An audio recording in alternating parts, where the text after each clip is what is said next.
say my name. Heisenberg. You're goddamn right.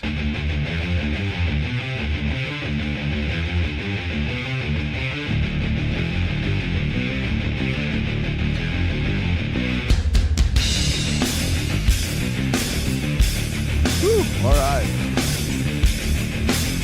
In case you guys are wondering, you can pick up this track from my band, Addicts.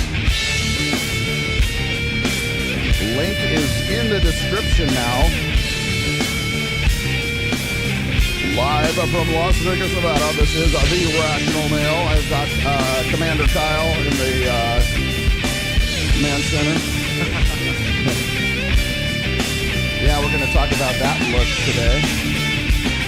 They're starting to look like an old married couple. I can hardly wait to see what she looks like when she gets to be 30. Oh yeah, coming up hot. We're coming in hot today. Yes.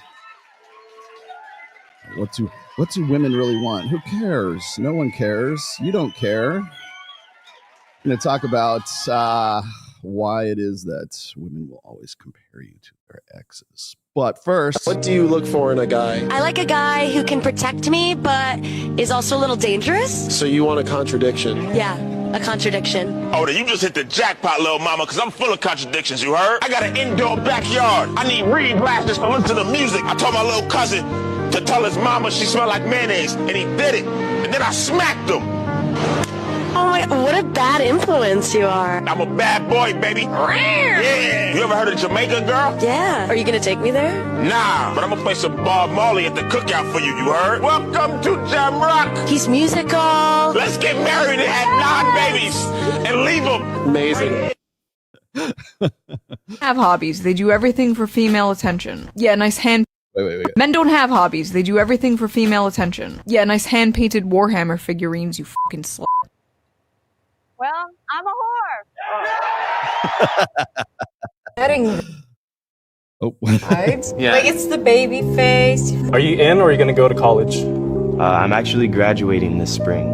I'm a 3rd year in college. Oh shit, so you're not that young. You're graduating? I am. Definitely not getting pussy yet. You're too busy studying. Will you hold my hands? You feel nervous? No. How does it make you feel if I just... You ever seen Legally Blonde? Just a little bend and snap. What's wrong? There's no need for me to be looking down there. Virgin vibes, man. You guys don't want a virgin? Come on. Or the future. Like, we're going to clean all this shit up, not just the homeless crisis, but the wars and all that stuff. Women need to take their rightful place as the ones running shit. Women are as close as you're going to get to God.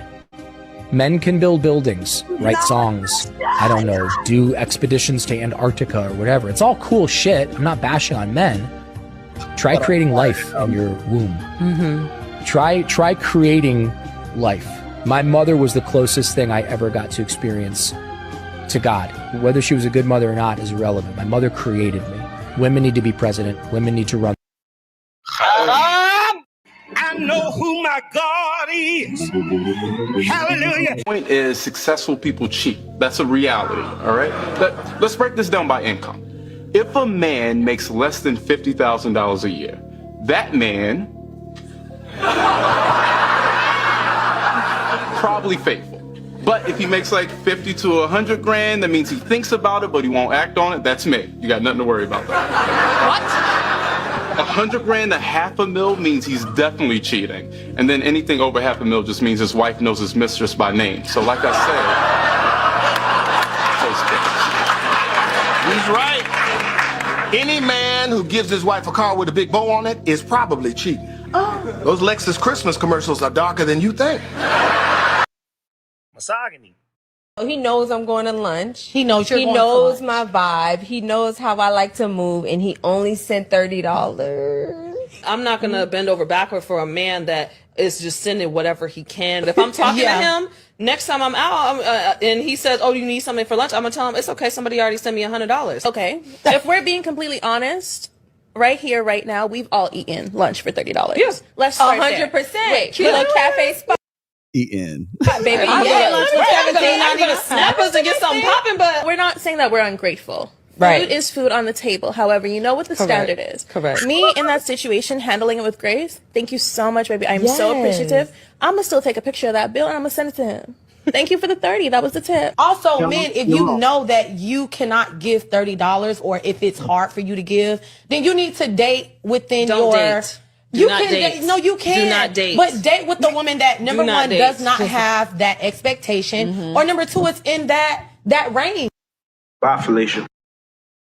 Something very interesting, which is all-day foreplay. Yes. Talk to us about that. It goes back to the responsive desire versus spontaneous. I'm sure you guys can walk in the kitchen and you see your lady and you're like, yes, like she's wearing sweatpants and you're just immediately ready to go. Women, a lot of us have very sensitive breaks, like the birds starts chirping, the garbage can It's a man's worst nightmare. It's like a car drove past, that's it, it's over. It's like, why? What happened? So women, in order to feel safe, it's all of these little touch points throughout the day. So what you think is her nagging, that sock on the floor, you not taking out the trash. If you said you were going to go get milk and you didn't, well, these in the modern era are versions of you not being reliable and not being a safe partner. So if you're not doing this, element of safety is out the door. Right now you're creating a lot of stress for her. It's going to be impossible for her to relax and be present with you, which is required for her to have arousal. It's the intimate touch. She wants to know that you're connected and that you're invested throughout the day. So it's little grazes, little kisses, little like eye gazes. How many times can you walk by your partner and not even look at or acknowledge them? If she talks, you respond. You know, just ignore her. All of these little things now kind of equate safety in modern era. So you want to make sure that you're spending like the 2 seconds it takes to just like, yes, babe, I heard what you said. Yes, I'm going to take out the trash. Like, do all of these things. And you will be so grateful you did it because she will be relaxed and more receptive. So when the kids are in bed, everything is done and you're winding down, like she's in this place where she wants to engage with you.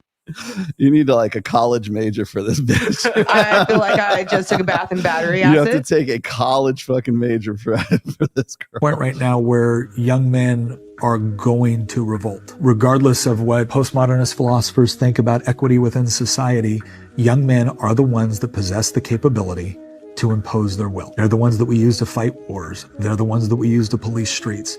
You don't get to alienate and attempt to emasculate them forever without them standing up and having something to say about that. The question is going to be, who are they going to look at as their leaders in that process? You're going to get a version I can tell you right now, Nick, not you. Of masculinity, which takes all of those masculine traits, looks at all the people that they think have attempted to emasculate them and says, unleash it on them.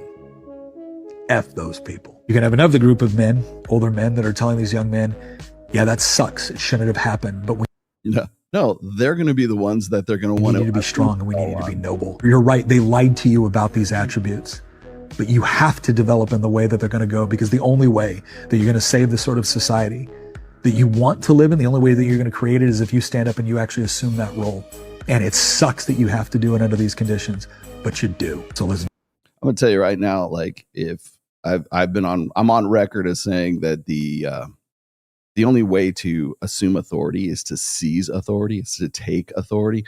And I will tell you right now, I don't care how many noble older guys like this think they're going to like teach you some good Christian moral values. If they seize authority from you, they're fucking you up too, my friend. Do it. I honestly don't know which path they're going to choose. Right now, if I had to guess, it's not this one. And that is going to be very, very dangerous. Not for me. Exactly for you. But it's going to be very, very dangerous for a lot of people that perpetuated this. And so they're going to have to wake up to the fact that for those of us that are trying to educate young men in a way that we think will use those traits toward a noble purpose, you're making it really hard for us to do our jobs right now. And again, you're going to be the ones that pay the price, not us. Yeah. And what is that noble purpose, Nick? We always dance around that one so casually. All right. I got one. Well, actually, I got two more. I got one here. This is, actually, let me put me on. This is, the next one is, I have to set this one up. This is Dr. Orion Terabon. Notice anything familiar about what he's saying here, okay? Let's listen in. A woman is the nastiest, sluttiest version of herself possible in the bedroom. What she's functionally communicating with her behavior, which is the only thing that really matters, not with her words, but with her actions, that you are the most desirable man I've ever met. And I am willing to break the rules for you. That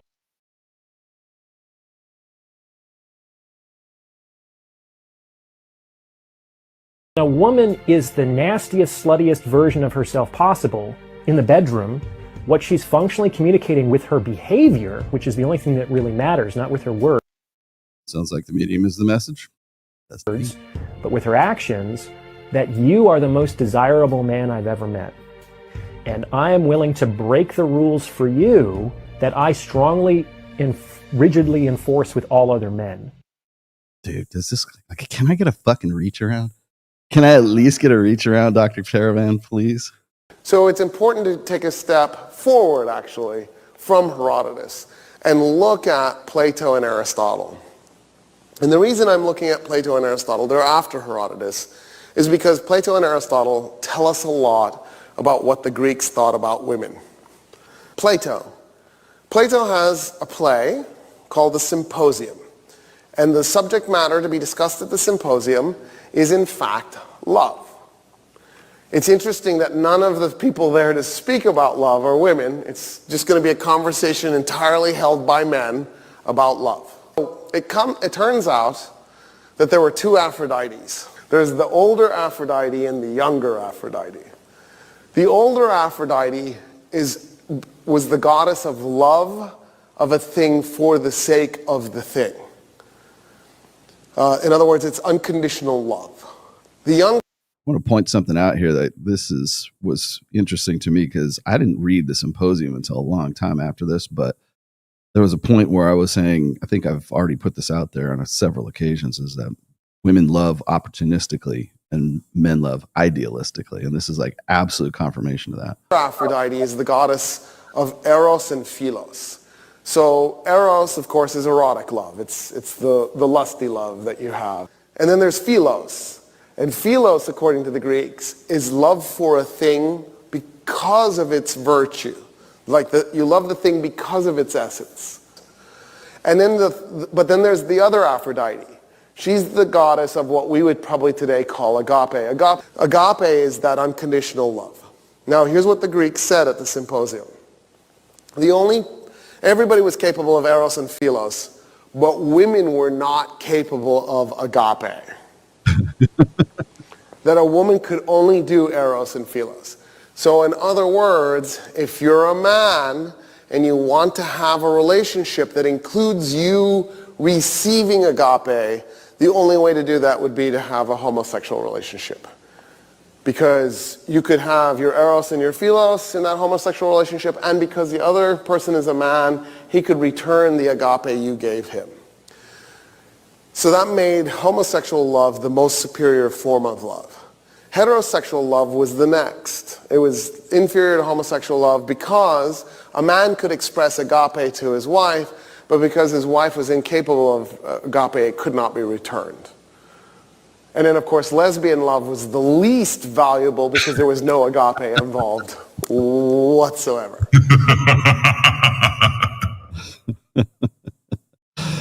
Yeah, you guys weren't ready for that last part, were you? No, I included that because I thought it was interesting confirmation of what I've always said about women love opportunistically, men love idealistically.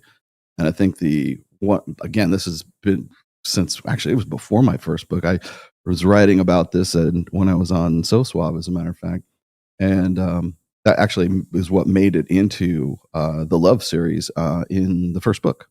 There's actually more to that. I didn't include everything to the love series. I have a lot of like dedicated stuff to like sort of the concepts of love. But I think one of the things that even the Greeks and the Romans or whoever, like the Roman Empire, we're thinking about the Roman Empire again. One of the things that they don't really consider is every society like this, or like Greek. And by the way, yes, agape, trust me, agape is Greek. So actually the word came before Christianity, just saying. I understand. People want to lay ownership to the word, but it's actually a Greek word. No, I was going to say is that one of the things that kind of got me, and I've had this kind of reinforced for me recently, is that women tend to love opportunistically. And I was just, I'm going to read actually, maybe I'll dig it up right now. I'm going to read an article here that just came up in my Twitter feed.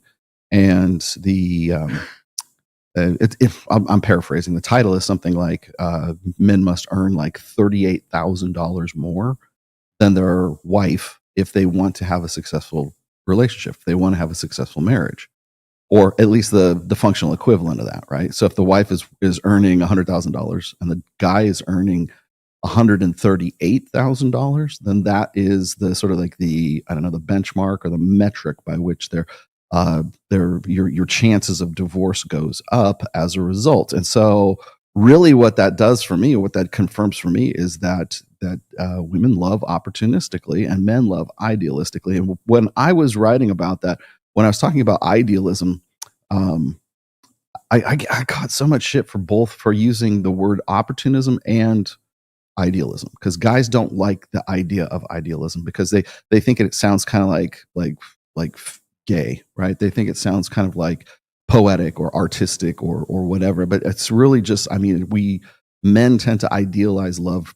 that it matters for the sake of it, right? In fact, that's one of the things I put in those articles and even into my first book on the Rational Male, was that men tend to, it's one of the what's Iron Rule of Tomassi number 6, right? Hell, I'll just dig it up for you real quick. It is Rule of Tomassi number 6 is where do we go? There it is. All right. Women in love. This is great. Men believe that love matters for the sake of it. Women love opportunistically. Now, women really hated that when I put that out there, but the longer I've been doing this and the longer I've been writing this, the more this has been confirmed for me, like over and over and over again. What was it? This is one of the quotes from it. It said, I really, really hope that the myth that girls are the hopeless romantics gets kicked to the curb as soon as possible. Everyone needs to realize that men are the romantics pretending to be realists and women vice versa, which I thought was funny. I thought this was like really thought-provoking. Men are the romantics forced to be realists, while women are the realists using romanticism to effect imperatives like hypergamy. This is a heaping mouthful of cruel reality to swallow and dovetails nicely into the 6th Iron Rule of Tomassi, which is this. Iron Rule of Tomassi number 6. Women are utterly incapable of loving a man in the way that a man expects to be loved. Everybody stops right here. And I hate this because I have to really hammer this home, because people go, women are utterly incapable of loving a man. Like, that's where they stop reading. But the actual quote is in the way that a man expects that she should be able to love him. That's what it's his expectations. So like when I'm talking to these guys, I love it when one of these girls on whatever podcast or on Myron on Fresh and Fit or something like that, they're like, when they've exhausted all sort of empirical logic to sort of bolster their case or to win a debate or an argument, when they've completely lost all of that, they have to transition, have to shift from empirical language to emotional language. And they usually do that by saying, who hurt you? Who hurt you? Have you ever been in love? Do you know any actual women? You should go out and touch grass. Like, that's when you've kind of jumped the shark. That's when the conversation is over. And really, that's sort of like the point of diminishing returns. Once you get into that conversation, debate, you're not having a productive debate once you get to the who hurt you question, because all that is it's an attempt to reframe the debate in emotional language rather than empirical language. But we're going back again into emotions, and of course, whenever that question comes up here, like who hurt you, my expectations hurt me is actually what the real answer is. I expect too much from you. But my expectations for having a real constructive, substantive argument or debate with you is, I shouldn't have even thought of that. And I think Myron probably takes a good ration of shit for this, but like Myron will just say, hey, I don't even bother debating women. I don't even bother arguing with women because, it seems like misogyny, right? It seems like he's and maybe to an extent it is, because he's been doing this for so long that it's like, it seems pointless to him. And I guess I can sort of get that when you do it day in and day out. And that's all you've been doing for the last, 3.5 years. But it seems like it's misogyny. It seems, you have given up the debate, you've given up the fight. And in a way he kind of has, but Not because he's run out of ideas. It's because it's just simply pointless. You're just talking past each other at one point. As soon as she shifts into emotional language and you're still in empirical language, you're basically talking past each other, and there's nothing productive that comes out of that. And that's, like I said, when you hit the point of diminishing returns, and then you get into the point of negative returns, which is usually about, I don't know, when she's had her 6th White Claw. That's which is funny because I was on Thursday, I was on Access Vegas, and we had Hailey on here again. Hailey, Hylei or Ley, right? Yes, she is in the business. She's gorgeous girl, but once you get to I think drink number 2 or 3, then you've reached the point of diminishing. And I love her to death. Don't get me wrong, but I'm like, okay. And I got to a point where I was kind of frustrated. I was really this close to say, Hailey, said, you're drunk. Okay.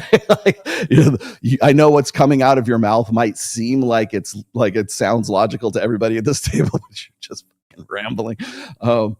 And I'm trying to be cool with her, but I was when you see Rollo kind of rolling his eyes and I do one of these things, yeah, that's when I know. But let's get back to this. Women are incapable of loving men in a way that a man idealizes is possible, in a way he thinks he should or she should be capable of. And I'll admit, like right now, like that was something that I had to deal with when I was younger, and sort of something that I had to come to terms with later on. Now, can men and women fall in love with each other? Absolutely, they can. They do all the time. But it doesn't happen until you understand female nature and women understand male nature, which is really understanding that your relationship, your marriage, your any kind of like connection that you have with a woman or your wife or your girlfriend or whatever it is that for men it's based on performance, and it will always be based on performance. So, and I kind of understand that in a way, because if I turned into some like fat drunk, washout or something like that, I wouldn't want to stay with a woman like that, right? But for men's integrity, men's respectability, all depends on what he does. What's your burden of performance? And I have to keep stressing it. Yes. Where did burden of performance come from? It came from an essay on the rational male. Let's remember that next time we're watching Dr. Taraban and in one of his like 30-second, 45-second buzz clips, right? No, the burden of performance. Even Mike is, and more power to him. Go ahead, Mike. Keep you via con Dios. I give you. I'll allow it. But they'll use burden of performance. They don't even know where it comes from. Like I think it's funny because like I'll listen to people, even people I know pretty well, and they'll use a lot of the terminology from my books, and I don't think they remember that it came out of my book. I don't think they simply just don't get it, and that's fine. Whatever. Hey, how about you go fuck yourself, dude? There you go. But you go fuck yourself there. Why don't you take your hat? Why would you? Why? Do you want me to? Why does it bother you? Kyle's got a beanie on today too. Yeah, I feel we got a beanie on in solidarity today. Yes, yeah. That's funny. Like why? Why does that bug people so much? What was the other one? Somebody was saying, I forget. I love it when people like they, it's what gets me is like when they use my real name. Like, his name's not really Rollo. Yeah. It's George, right? And so they throw but by the way, you use my real name, that's instant ban, just because it's just a rule. But I'm like, what do you think, dude? Like, oh shit, you found out my real name. Okay, I got time to close up shop. We'll close everything up. Wait, I'm going. Yeah, it's over. I take all my books off of Instagram, off of fucking Amazon. You win. You got me. You found. Do you honestly think Fresh's real fucking name is Fresh? Really? Jesus Christ, man. I love it. So, well, guess what? You get to be banned, and you get a ban, and everybody gets a ban today. Yep. Yeah. Yeah, you want a beanie for merch? I put beanies out for merch. I haven't thought about doing merch in a while. I've been doing merch for the band recently, but I'm just kind of trying different things before I want to put it up on like on Teespring or something like that. I might just actually do the t-shirts myself and send them out, but it's a pain in the ass to do fulfillment yourself. Yeah, It is a lot. yeah. But I might do that. Yeah, my real name is Ziggy Stardust. You are correct, sir. No, I just you thought I was going to rant on Candace? What did Candace do? Did Candace do something interesting? Would you like me to? I was actually going to rant on Candace. I was going to like rip into Nala Ray. Don't you want me to? Uphill. You know what? I almost forgot. We're switching targets. Switching targets. Going to missiles. Oh, there it is. Oh, that's it. Oh boy, isn't this great? Okay. So if you're wondering why I use this thumbnail, this is why. Shook the internet the first time you came on. I got in so much trouble for talking to you. I know you haven't. I appreciate that. They say very nasty things about you. Oh, yeah. Oh, we know. You were a lying, deceiving prostitute. You said that you lied about everything. People were tagging me in it on social media, and they said, see, Michael, here's proof that she lied to you. Everything I've said on podcasts is complete clickbait. Why do you think people want you to be lying? That happened to her. I can't believe that it's real, because then that means I can change my ways and still get saved. She was brought up in the church. Is this mental illness? People have criticized you because they say, you made all this money. Where's the penance? They say you should give all your money away.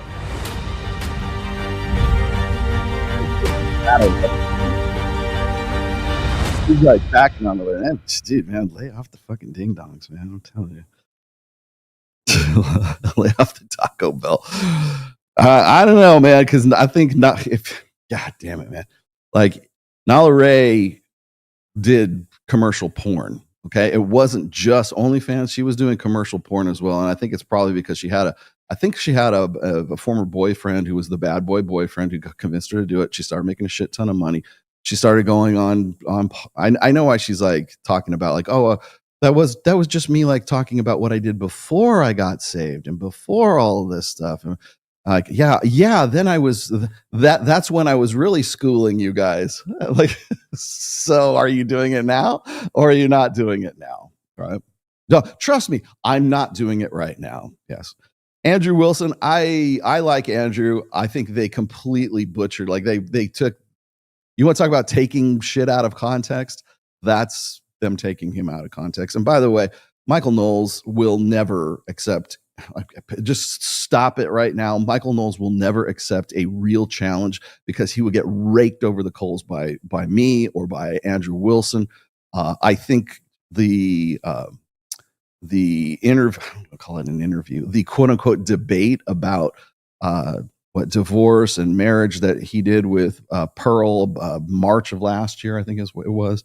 That was your consolation prize, by the way, Pearl.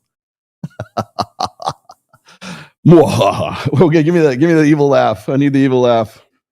Yeah, there you go.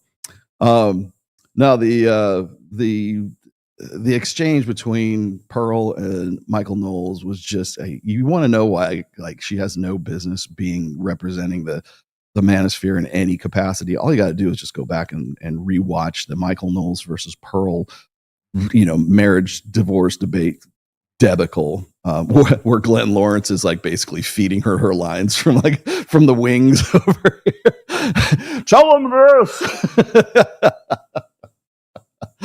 She was like completely like flat-footed in that whole thing, and it's I don't use the word cringe very much. But that was some fucking cringe shit, man. But no, but that's the kind of softball bullshit that Michael Knowles is used to, and that's why he uses like that, the background where they look like they're on Mount Olympus. Well, let's all talk about these weighty topics here at the top of Mount Olympus here, with our columns and everything else. Yeah, it's just I don't even know where to go with that, But Michael Knowles is not an intellectual giant, let's just say. Like I would say if you want something that you want to know, you want to see a real debate, go watch James Sexton, divorce attorney James Sexton, versus Matt Walsh. Matt couldn't even get a word in fucking edgewise because like fucking Jim is a just a surgeon when it comes to this stuff. Like he's like everything you could come back with, right? And even Matt was like, well, don't you believe in love? Don't you believe in marriage? And even then, Jim Sexton's like, yes, I do. He's like, I want it to work, but these are the facts. And it's like, he's like so perfect with everything he was talking about in that interview. So if you want a real substantive interview, go ahead and check that one out. The interview that Pearl wanted to be a part of to make it seem like she was actually had something to say about it, but she really wanted to be on with Jim Sexton, which I wasn't about to allow. Anyways, Andrew Willson is a guy.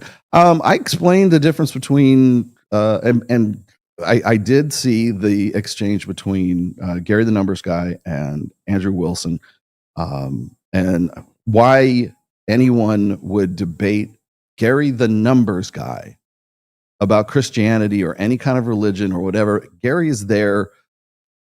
Gary is P.T. Barnum. Okay, Gary is there to just remember his name. That's all Gary cares about. He doesn't care whose feet he steps on. He doesn't give two flying fucks about whether anything's true or anything's not true.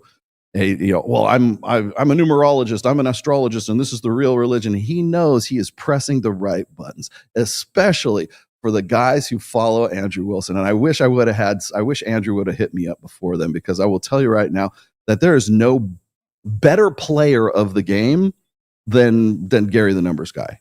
Like, you want to talk about a guy, like it's all freaking bullshit, but he's a really good bullshit artist. So he knows what he's doing. He knew exactly what he was doing going in. He knew exactly what he was going to say when it came down to Andrew's sort of marriage and his personal decisions and everything else. He knew he was going to go there, and he knew that was going to play, and he knew that there was no defense against it, really. I mean, for what he was saying. And quite honestly, it was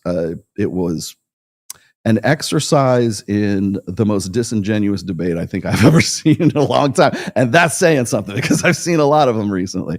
But yeah, it was just, I think one of the things that people don't understand when it comes to debate, whether it's Andrew Willson and Gary the Numbers Guy, or the inability of Michael Knowles to actually do any form of debate that isn't him wagging a finger and smacking a Bible at the same time and say, you OnlyFans girls aren't living your lives right. That works for him, and the audience is going to go, yeah, you tell him, Michael Knowles. But if Michael Knowles sits down with me, or he sits down with fucking Andrew Willson, he would get ripped apart. He would be eviscerated, and he knows that. That's why we don't get the call. That's why nobody could, no, give me a ring. No. In fact, the only time I have ever had any contact with Daily Wire was when Pearl wanted to basically use my name to get confirmation of Jim Sexton to go do a show with her on fucking Daily Wire. That's the first and last time I have ever heard anything from Daily Wire. So, but because they know they play the game just as well. That's what they're doing. They're just simply playing the game. And they don't, that's why they go and they grab Nolafit. Like, I think what's funny is, like, Michael Knowles is desperately trying to find something that's going to hit, and nothing's hitting right now because the election's over. You guys can stop your Nazi LARPing. What's going to be interesting to me is, like, if there's a ceasefire between Palestine and Israel, what are you guys going to talk about? Like, what's the topic at this point? Like, where are you going to go with this? Nowhere. People are. That's why I told you it was going to be like this. I said, as soon as November 6th hits, all the bets are off. We clear the table. We rolled a 7. We got to clear the craps bets and everything. And now it's an all new game, and people don't know what the fuck to do with themselves. Except for me, because I'm doing the same fucking thing I've been doing all this time, and will keep and continue to keep doing for as long as I can for the foreseeable future. I saw this one guy, and by the way, I'm just to shout you out here, dude. I had this guy on Twitter talking shit about me, talking shit about Rich Cooper, talking shit about Andrew Tate, talking shit about these guys. And maybe some of them deserve this, okay? But the thing is I love it how these guys are like, oh yeah, remember 2 years ago when these retards like Rollo Tomassi and Rich Cooper were on top of their game, and now where are they now? And I'm like, dude, I'm in the same fucking place I've been for a very long time, and I ain't going nowhere, and I haven't pivoted. I haven't changed my story. I'm fucking Slayer, dude. I'm not a cheap fucking cover band like the rest of these assholes, right? I'm the guy who stays true to the fucking form. I've been doing this for 22, 24 years. You know how many people I have outlasted? I've outlasted, let's see, Kevin Samuels. I have outlasted Jordan Peterson, the first iteration of Jordan Peterson anyways. I've outlasted the Tates. I have outlasted, just name the people right now. I have outlasted Destiny. I have outlasted Nick Fuentes now that his boyfriend has come forward. Did you see this? His boyfriend, his ex-boyfriend, his ex-gay lover has just now come up and started speaking about stuff. I have outlasted Jasmine Jafar. I have outlasted fucking all the girls. I not so erudite. I've outlasted every single one of you. Every one of you. And they're like, oh, 2 years ago. 2 years ago. Do you know you know how long I've been doing this? Do you know who I am?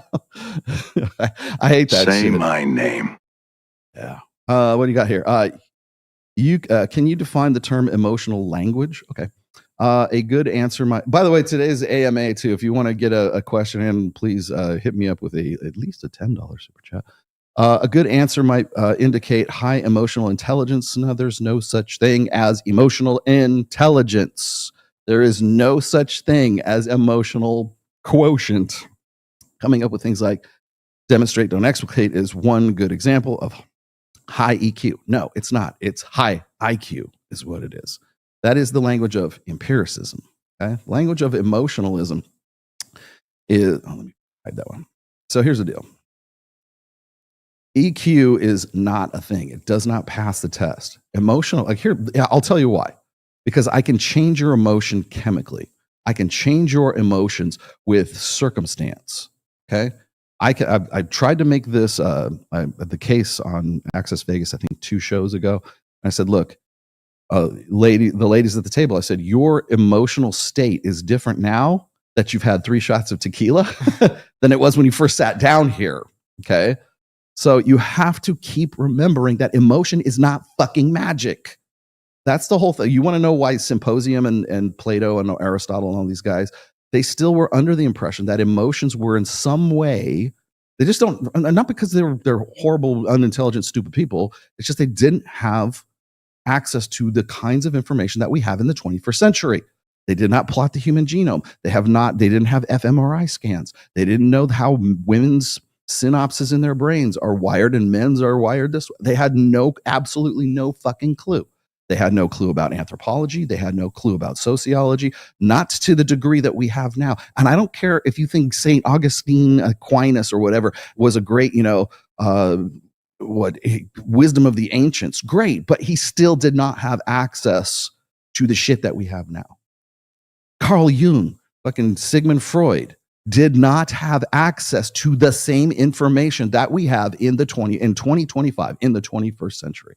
Did they make some contributions? Absolutely they did. Let's move on. Can we please move past this? The people who came up with the idea of emotional intelligence, the same fucking thing. It is not emotional intelligence because emotions are not a form of intelligence. Cognition is a form of intelligence. Did I not explain this well enough when we got into the triune mind theory? Intelligence is in your gray matter. It comes from reasoning. Your emotional state comes from your midbrain. It's how you feel about something. It's fight or flight. There's base emotions and there's more complex emotions.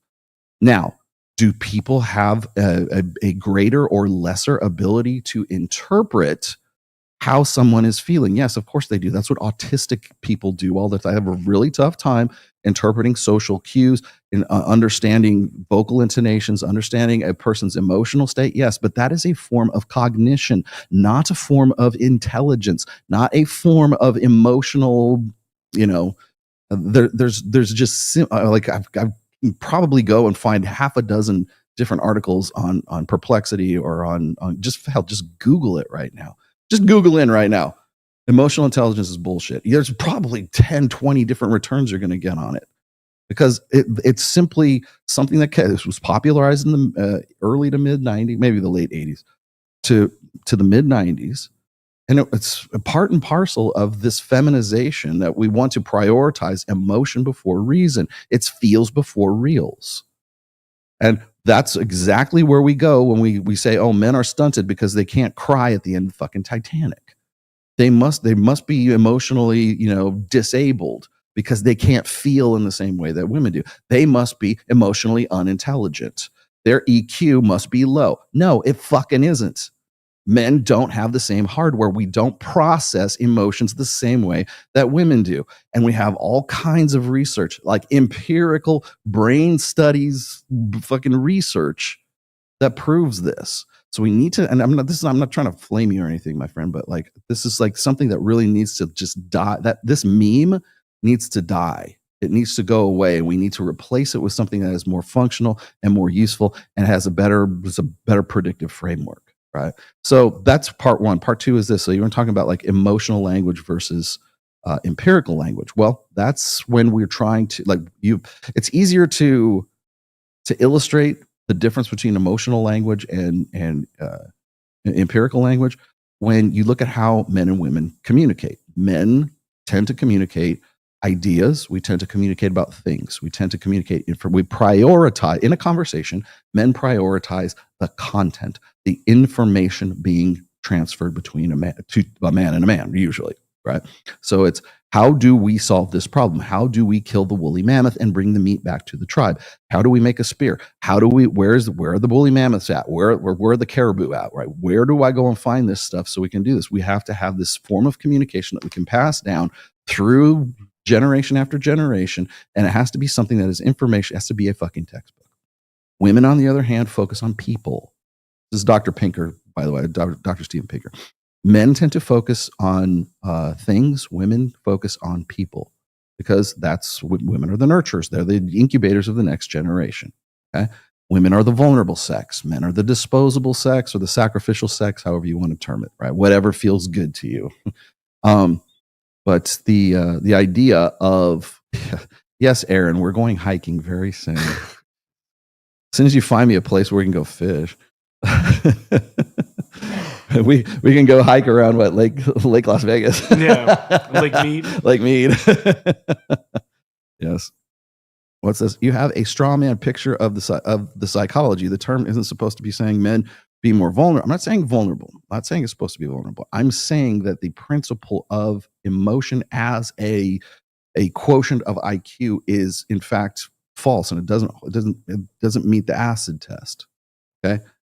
But rather, as I understand it from my readings, ask how we master or manage our emotions most wisely. Okay, well, how do you manage your emotions wisely? With your reasoning, with rationality. We need to be reals before feels. How do we go about doing that? Well, the first thing we do is we start throwing away dead memes. That's number one. We get rid of our dead memes. Stop. I think I wrote this like a year ago or 2 years ago. And people ask me, like, what can we do about like the wokesies, Rolo? What can we do about all these, this language? Because people were starting to call their husbands and wives their partners, right? And a lot of the sort of wokesy language was starting to trickle into the vernacular of just like everyday life, right? And of course it's like pronouns, right? I want to be called Z and Zer or they and them, right? And I said, the first thing you can do is stop using their language. Don't use their language, use our language. And I deliberately said theirs and ours because there has to be a distinction between those two. They'll say, oh, you're misgendering me. No, I'm actually gendering you correctly. And I can prove to you that I'm gendering you correctly because we need you want to talk about that emotional language. Those are the abstracts. Those are like, I feel like a woman today. So therefore I feel like you should be calling me she and her instead of he and him. Right. And it's basically a plea to participate in that psychosis or that pathology. And so it was my kind of rationale that by quote unquote misgendering, which is actually correctly gendering someone, is actually helping them. It's not, maybe it comes off like you're an asshole, of course, but fuck your feelings. And then second of all, I'm helping them by doing so because I'm gendering them in such a way that is so that they can say that this is actual empirical shit. This is not my truth, your truth. This is the truth. The truth is you were born female or you were born male and you think you're female, but I'm going to call you male because I'm helping you by breaking that psychosis. I'm saying no. And remember what I said when it comes to like pathological personalities, the worst thing you can tell a pathological personality is the word no. No, I will not participate in your fucked up psychotic world. No, I will not participate in your pathological lying to yourself and lying to everybody and expecting everybody to play along with you. It's like the crazy person who expects everybody to be in character when they walk in the room. And if you break character, then you are going to jail. There's I'm pretty sure it's in the book 1984 by George Orwell. There's a quote in there that says, if thought can corrupt language, then language can corrupt thought. And so that's why I said you need to start using our language, the language of empiricism. And that's where I got the idea that the language of empiricism will always sound like hate. It will always sound like straw manning. It'll always sound like anger, hate, destructive. It will always sound like that to the language of emotionalism. So if your ideology, whether it's religious or it's just ideological or whatever, you're spiritual but not religious, I don't care what the fuck it is. If your native tongue is emotionalism, then when someone like myself or someone like Myron or someone else comes along and presents to you in no uncertain terms with clinical facts, with empirical data, that you are wrong, and you're basically expecting everyone to play along with your wrongness, then that sounds like hate. You're hurting my feelings. You're being judgmental. You're judging me. Yes, I am judging you because you're incorrect, and you're trying to get everyone else in this room to play along and think that you are correct. You simply aren't. So I'm going to use my language, and this is how I'm going to do it. And I'm not going to use the term partner. I'm going to say husband and wife, boyfriend, girlfriend, whatever the fuck it is.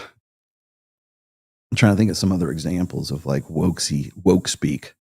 And I'm happy to say that a lot of this is starting to break down a little bit right now. I hope it's something that like sticks, but don't use their language. Very simple. Now let's see what else I got here. Marriage causes divorce. One of the AVO, Access Vegas 304s. Do they have to all be? I don't think they were. Mocked Ross from Friends for being in the friend zone. She was she right that Ross was a beta cuck, or was this 304 just solipsistic? Well, they're all solipsistic. No, Ross was a beta cuck. Okay, yeah, like I don't like. Isn't that obvious? I brought this up. My wife actually was like, she listens to the show, and when I got back home, she goes, "I can't believe you said that about Ross." I'm like, what? It's true. I mean, like those, like if you look at the male characters on Friends, they're all male archetypes. Ross is the beta male chump. He's the average frustrated chump who will never fucking get it. He's the guy that no man wants to be and no woman wants to fuck. Only on TV, only in Hollywood, does a woman as choice as Jennifer Aniston get with a dude that looks like Ross. David Schwimmer. There's only on Hollywood does that happen. Okay. So I had to remind her, I said, remember, in the real world, that pairing never exists. It would not happen. Okay. And if it did exist, and like through maybe he's like rich, or he's got a 12-inch personality, right? I mean, if there's some mitigating factor, some miraculous mitigating factor, it doesn't exist for that long. Okay. So I'm trying to explain it. So first of all, it's a comedy and it's written, right? So the idea that would actually exist in the real world, I don't know. Well, now you got Chandler. Chandler's kind of like, he's sort of this FUD, you know. he's a FUD. He doesn't know what's going on. Okay, like he kind of gets that Ross is kind of a chump, but then like he doesn't get, he's like a gamma male, right? He doesn't understand how Joey does so well with women. And Joey's the alpha, and Joey doesn't even know why he does so well with women. He just, hey, how you doing? Like that's all he has to do. And chicks spread their legs forward for Joey, right? That's all. And that's what we presume, right? So he's sort of like the oblivious himbo, like he gets laid in spite of himself because he's according to the show, he's a good looking dude, right? Chandler is sort of the gamma male who's the guy who's the note taker, right? He makes Excel spreadsheets to figure out why he's getting laid or he's not getting laid. And David Schwimmer, or then Ross, is just like goes along until he accidentally like falls into some pussy, right? And the idea that Jennifer Aniston or Rachel, whatever, would get with a guy like that is absolutely ludicrous to begin with. But even in the show, I mentioned like there was that one, it was probably it was like a plot line that was in Friends about how they were going to take a break from each other, and how that if they were still single when they were 30, like, you're such a great guy, any woman would love to have you as a husband. Well, how come you don't want to marry me now? Well, because I have to grow. I have to go on my journey of self-discovery, which is chick speak for like, I gotta fuck a lot more guys than you to see if there's anything better than you. And if I can't find anything better than you, then when we're 30, I'll settle on you. I mean, and it's like right out in the open too. And I'm just like, Jesus Christ, this is a horror show. And so I'm trying to explain this to the girls on the show. And I don't think Ross was so much in the friend zone, because he did actually get with, like, they were boyfriend and girlfriend for a little while until she decided, she's like, maybe he's not the best I can do. That's what it comes down to. Like, when I talk about like the hoe phase or the party years, 18 to 28 years old, that's exactly where they were in the show. They weren't in their 30s. They were in their like mid to late 20s, I believe. No, she just basically said, hey, I want to go and play the field. I want to go see what's out there. And Ross, because he believes in idealistic love, says, well, but why? Why wouldn't you want to do that? Like, well, I think we need to go on a break. Okay, we go on a break. And this is what my wife said. She says, they were on a break. Like, he could have gone, I think he did. He actually got another girlfriend while they were in that break, right? So he could go and do it too. I'm like, okay, but let's look at this. That's the show. Let's look at this realistically. Who of the two of them, just look at them.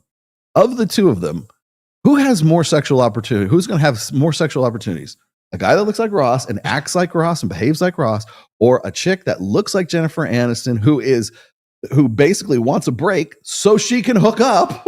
Yeah. Like her motivation is, I want to go out and see what else is available. Who has more opportunity? Who has more sexual selectivity? Who has more opportunity? Jennifer Aniston. She's a hot piece of shit. Today, she's a hot fucking piece of ass, right? She's my age. She's 56 years old. Jen. Take some time away from Obama and give me a call. I cannot believe that's true. That is not true. That can't be fucking true. I don't believe, I refuse to believe that. Not in my world. I reject your reality and replace it with my own. So anyways, just to get back to your point here, the Access Vegas, they mocked Ross from Friends for being in a friend zone. Yeah, but because they brought up the same thing. Like, oh, he could have gone out and got laid too. Like, oh, so the opportunity's there, but he didn't want to. That's the whole thing, is like, he wanted, like, the idea. And of course they completely missed the point. The point is, it's pretty fucked up when the chick says, hey, let's go on a break so I can fuck other guys to see if there's anybody better than you. And then when I'm 30 and my sexual market value is on its decline, and maybe not for Jennifer Aniston, but just in general, when I'm 30 years old, which, by the way, is the average age of first marriage for women in the United States, then I'll marry you. No, you won't, because I won't be around for you to fucking marry me. Because if that's the case, then you're basically saying that, I'm going to be necessarily your last resort. Fuck off, man. I don't want to have anything to do with that. Let's see. James Turner, did you originate the term sisterhood uber alles? Yes, I did. Why is somebody else stealing that one from me too? Did good old Terabam decide he was going to put that in his book? Yes, the sisterhood uber alles is the sisterhood above all. And if you don't believe me, all you've got to do is go and pick up a book, which is called Religion, which took me 3 years to write and probably 10 minutes for people to rip off. But yeah, that's where you will find sisterhood uber alles. Although I kind of coined the term like probably a year or two before I wrote the book, but yes. You are correct. Understand readings and master management. Yeah. Okay. Well, I mean, managing your emotions is a cognitive process. Okay. When are we going on a hike? Oh man, thanks. I don't know. I wanted to go shooting with you. Actually, we should talk about guns. You have any guns? Not yet. I want to order a CZ Shadow 2. Oh yeah. It's 9mm. Fucking nice. I told Aaron goes shooting out in like Red Rock or wherever out of the county or something like that. I don't know if there's probably some ranges or something like that. I haven't gone shooting since I moved to Vegas. When I was in Reno, there's ranges there that I used to go to a lot, but now I have not. I have to look for one. Is there an indoor range somewhere?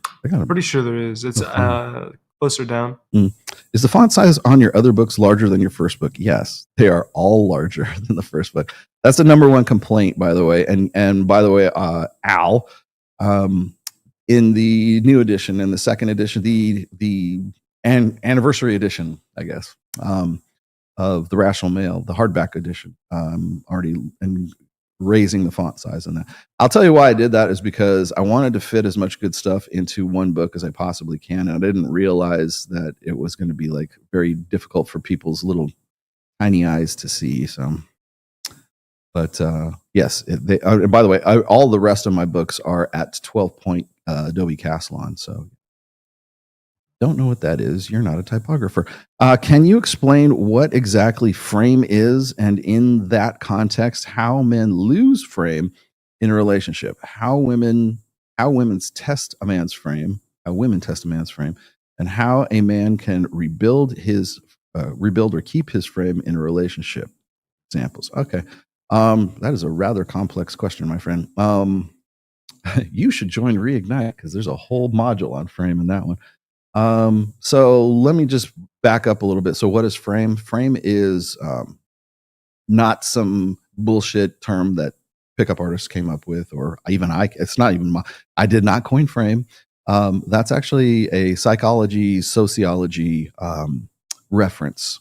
And I will say that a lot of the old school PUAs from the mid 2000s actually picked up on that, but they didn't create the idea of frame. The idea of frame is who has the authority in one particular context. So who is basically setting the nature of the conversation.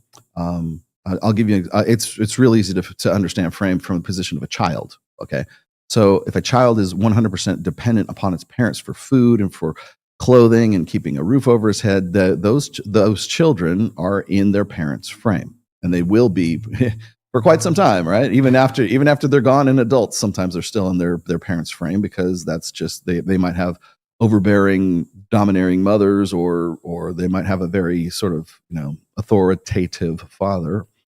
But the idea of frame is who's the authority in the context between two or more people. Okay, so when you go to work, if you're working 9-to-5 job, and you're there for 9 hours, right? You are in the frame of your employer. So whoever your boss is, whoever your supervisor is, you are for the duration of that day, you are basically selling your time for their money, and you have agreed to work within their frame. Same thing with the military. If you are in the military, you are in whoever your commanding officer's frame is at that time. So it's who is setting the narrative, who is the authority figure in that thing, whose world are you entering into? And we might enter into multiple frames per day, right? So, for instance, when I was young, and I have a younger brother,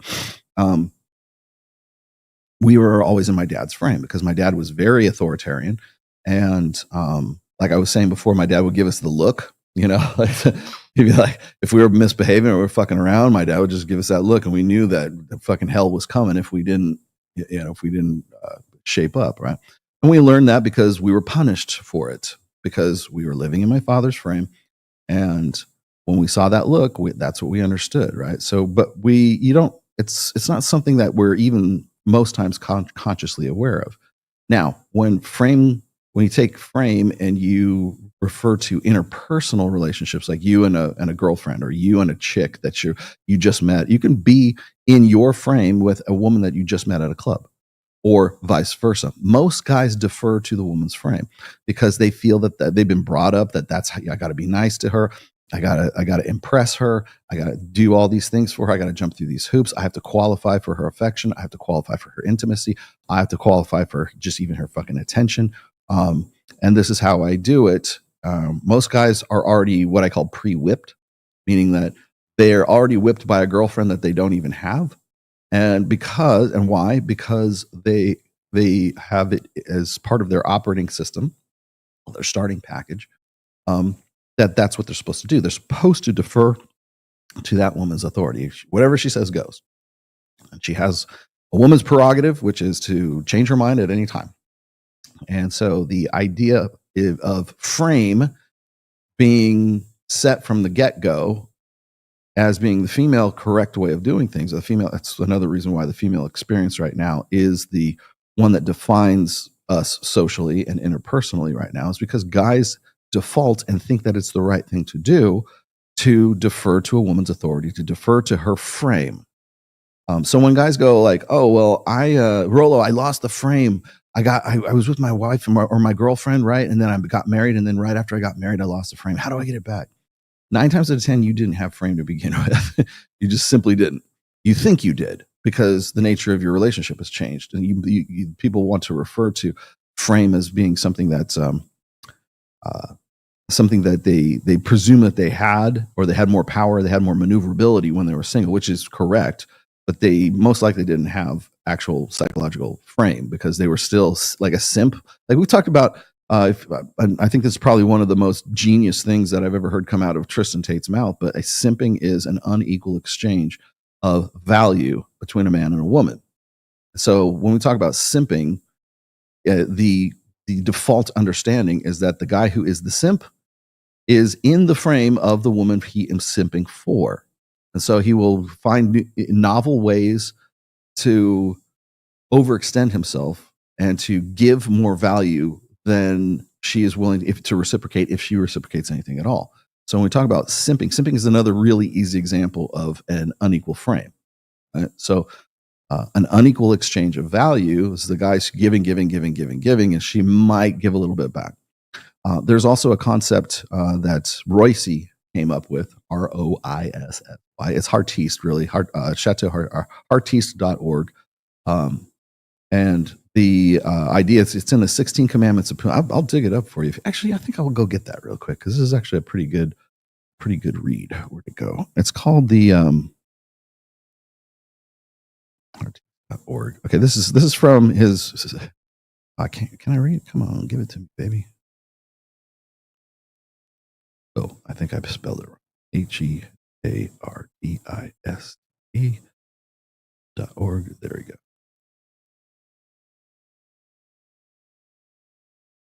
There we go. Okay, I just spelled it wrong. Okay, so this is from the 16 Commandments of Poon. I know it's 16 Commandments. There's a great commandment in here. These are just like laws. This is kind of like Royce's Iron Rules of Tomassi, or Iron Rules of Royce. Everybody kind of did this back in the day. This is from it's like 2007 or 2009. You know, I'll just put this up on screen even.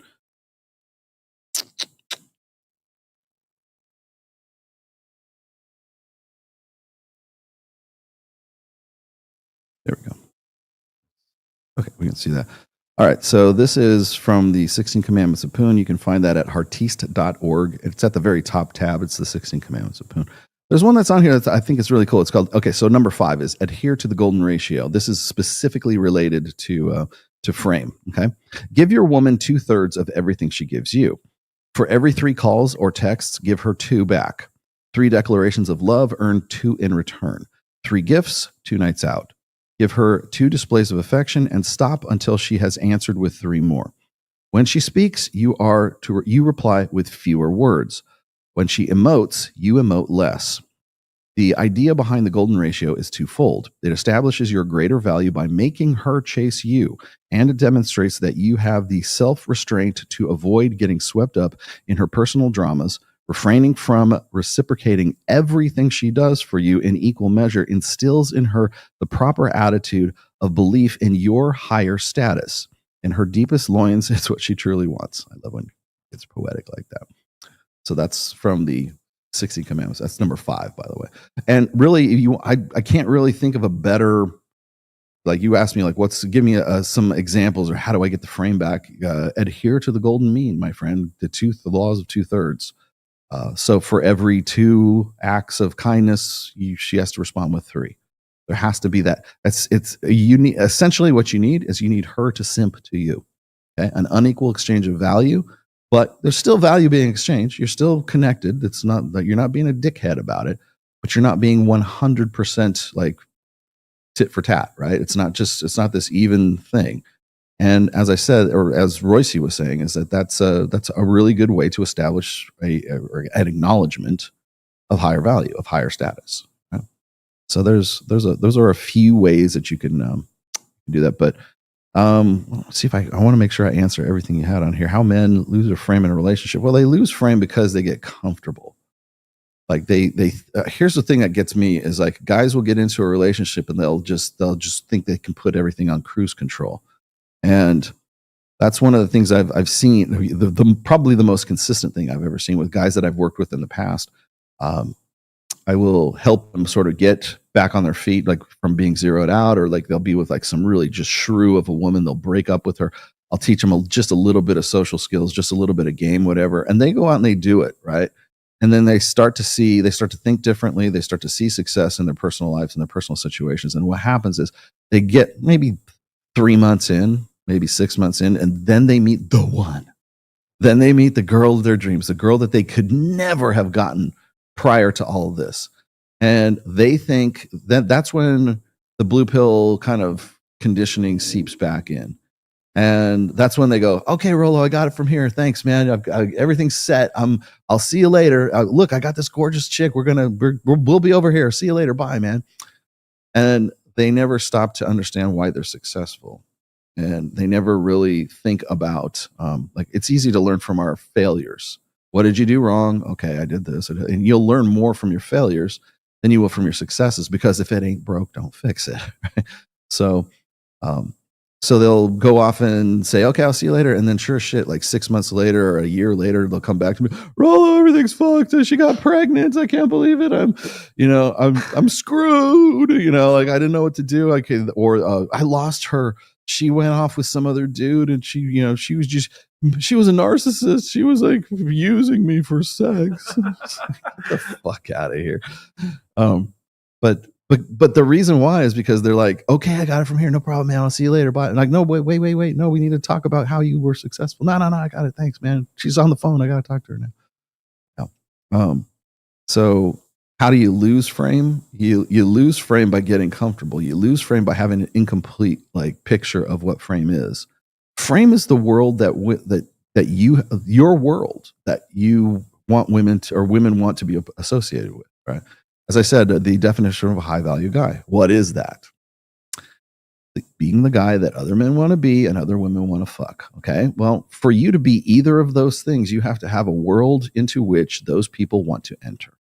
You have to have this, like Mike's really good at this. Mike probably explained this better than I can, but for instance, Michael Sartain, let's use Mike Sartain as an example. My favorite example, okay? 40, well, at the time he was 46. He's 47 now.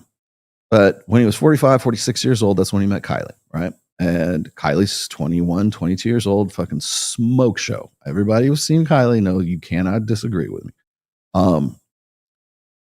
And so like people go, well, it'll never work. Well, and maybe it didn't, but like they'll be like, why? But why would a woman who is 22 years old want to get with a guy like Mike? Well, because Mike has a world into which women want to enter.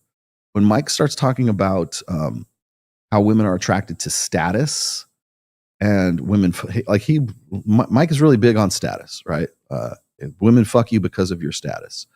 Now, I'm of the opinion that looks play a very strong role in that, but then I make the case that being like really, really ridiculously good looking is status. It's its own form of status, right? So if you walk into a room and everybody else is fat and you look like fucking, Henry Cavill, that's status. You're the only motherfucker that looks like that. So yes. So when we're talking about looks, like looks definitely play a role. By the way, I'm never going to be the guy that says looks don't matter. Looks fucking matter. And they aren't the only thing on the list, but they're like at the very top of the list. Okay. If there's like, okay, there's 4 elements that get you laid. You know, number 1 is looking good. Okay. I love being in shape, being ripped, having facial symmetry. I will never tell you that looks don't matter. Okay. Oh, Rollo's going black pill. No, I'm not going black pill. I've said this from day fucking 1. Jesus Christ. Oh, he finally agrees with us. Oh. No. You know why I say no? Because you're unfamiliar with my first book. There's like at least 2 or 3 chapters in there where they say, well, looks. In fact, the chapter's titled "Looks Count." How do I explain this in any different way, please? Yes, looks make a difference. And then I have another book. Have another chapter in there called "Have a Look," because even if you have good looks, you still have to have a theme to it.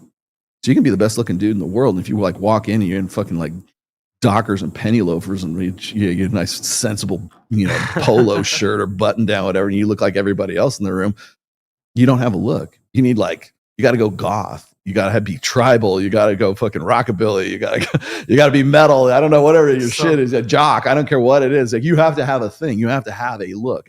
Women are like casting directors. They need a particular character for that fucking night is what they're looking for. And if you happen to be that character, then they're down with it, right?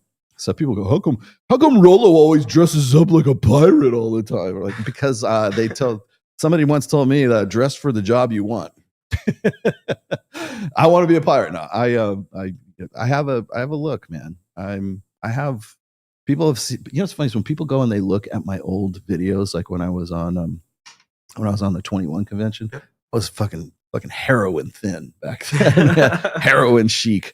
And I did not have long hair. I had my whitish gray hair, and it was military buzz cut for the longest time. And that was my look for a while, because that was my corporate look that I kept doing for a long time. And people, when I was in my 20s, I had the rock star thing. I had my hair long from the time I was 14 years old until I was about 29, 30. And that's when I had to get serious because I had a kid on the way. So, and then I changed my look up, right? And then I went from that to what I call my Frank Underhill look. That was my Frank Underhill years, when I used to work for the casinos, and I used to work for International Game Technology. And it was like, yeah, knock on the table kind of thing. And it was I used to wear like 3-piece suits. I had my hair was like, again, it was military buzz cut. And then I didn't need to do those things anymore, and I could look however the fuck I wanted to, but I wasn't really kind of like concerned with like portraying myself as like sort of a character at that point. So I didn't even really think about it. And then when I realized my mom was probably not going to last more than a couple more years on this earth, it was in I remember the day my mom was in 2018, and my mom said, will you grow your hair out again? And I'm like, yeah, okay. I could. I wasn't working for anybody. It was about myself. And so I really want to see you with long hair before I die, right? And so I'm like, okay. And I got so much shit for it too, because like there's always the awkward in between phase where it's just like kind of tickling your fucking neck, right? If you're a dude with your like you got hair that's like right here, there's absolutely nothing you could do. That's when I started wearing beanies, by the way. Was if you look at the 21 convention talks that I did in 2017 and 2018, I didn't wear a beanie. Like, I didn't really. So I started wearing beanies because I couldn't do anything with my hair. And then by that time I started doing shows like Fresh and Fit, and I started doing these other shows and everything. And then so the look stuck. So I was like, oh, he must be bald. Dude, there's pictures of me on fucking Instagram right now with my hair. Go stroke off all you want to my luxurious locks.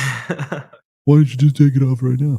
Well, I mean, I'll be the first to tell you, like, I'm not bald, but I'm thinning, yes. But I'm like, what's going to be funny is I told Joe Marin, I said, when I decide to cut my hair, I'm going to let Joe be the guy that like shaves my head. We'll do it on video. Like, I'll just sit in the chair and I'll let him just shave it off, like, because he's military, right? So I'll just let him do it, and then we'll make a thing out of it. But just so people won't lose their fucking shit. Oh, see, I always knew he was bald. No, I'm not here. So we're gonna do the video when the time comes. I'm not ready for it yet. I'm still in a band. So hopefully that helps. How do you rebuild frame? I think probably the best way to rebuild frame is to understand whether you had it or you don't. Understand that frame is the world into which that woman wants to be a part of. So did you lose frame, or does your wife or your girlfriend just simply don't want to be a part of your world anymore because she realizes that your world is fake? Your world is built. It's like you built a house on a foundation of sand. I think that those are questions that you need to ask yourself. Is your frame actually authentic? And is your frame so valuable that she wants to be a part of that?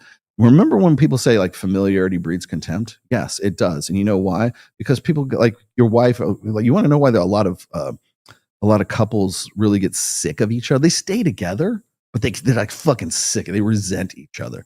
And guys will say, well, it's cheaper to keep her. And women will say, well, I'm too fat to get another guy anymore. So I guess I'll stick it out with this schmuck.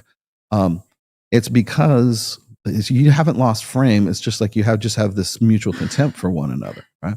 Can you do something to change that? Yes, but you have to start it slow. You've got to, the way that you recapture frame is by improving yourself, improving your frame, like whether that's you go and write a new book. That's where you get to usually it's go to the gym, look better.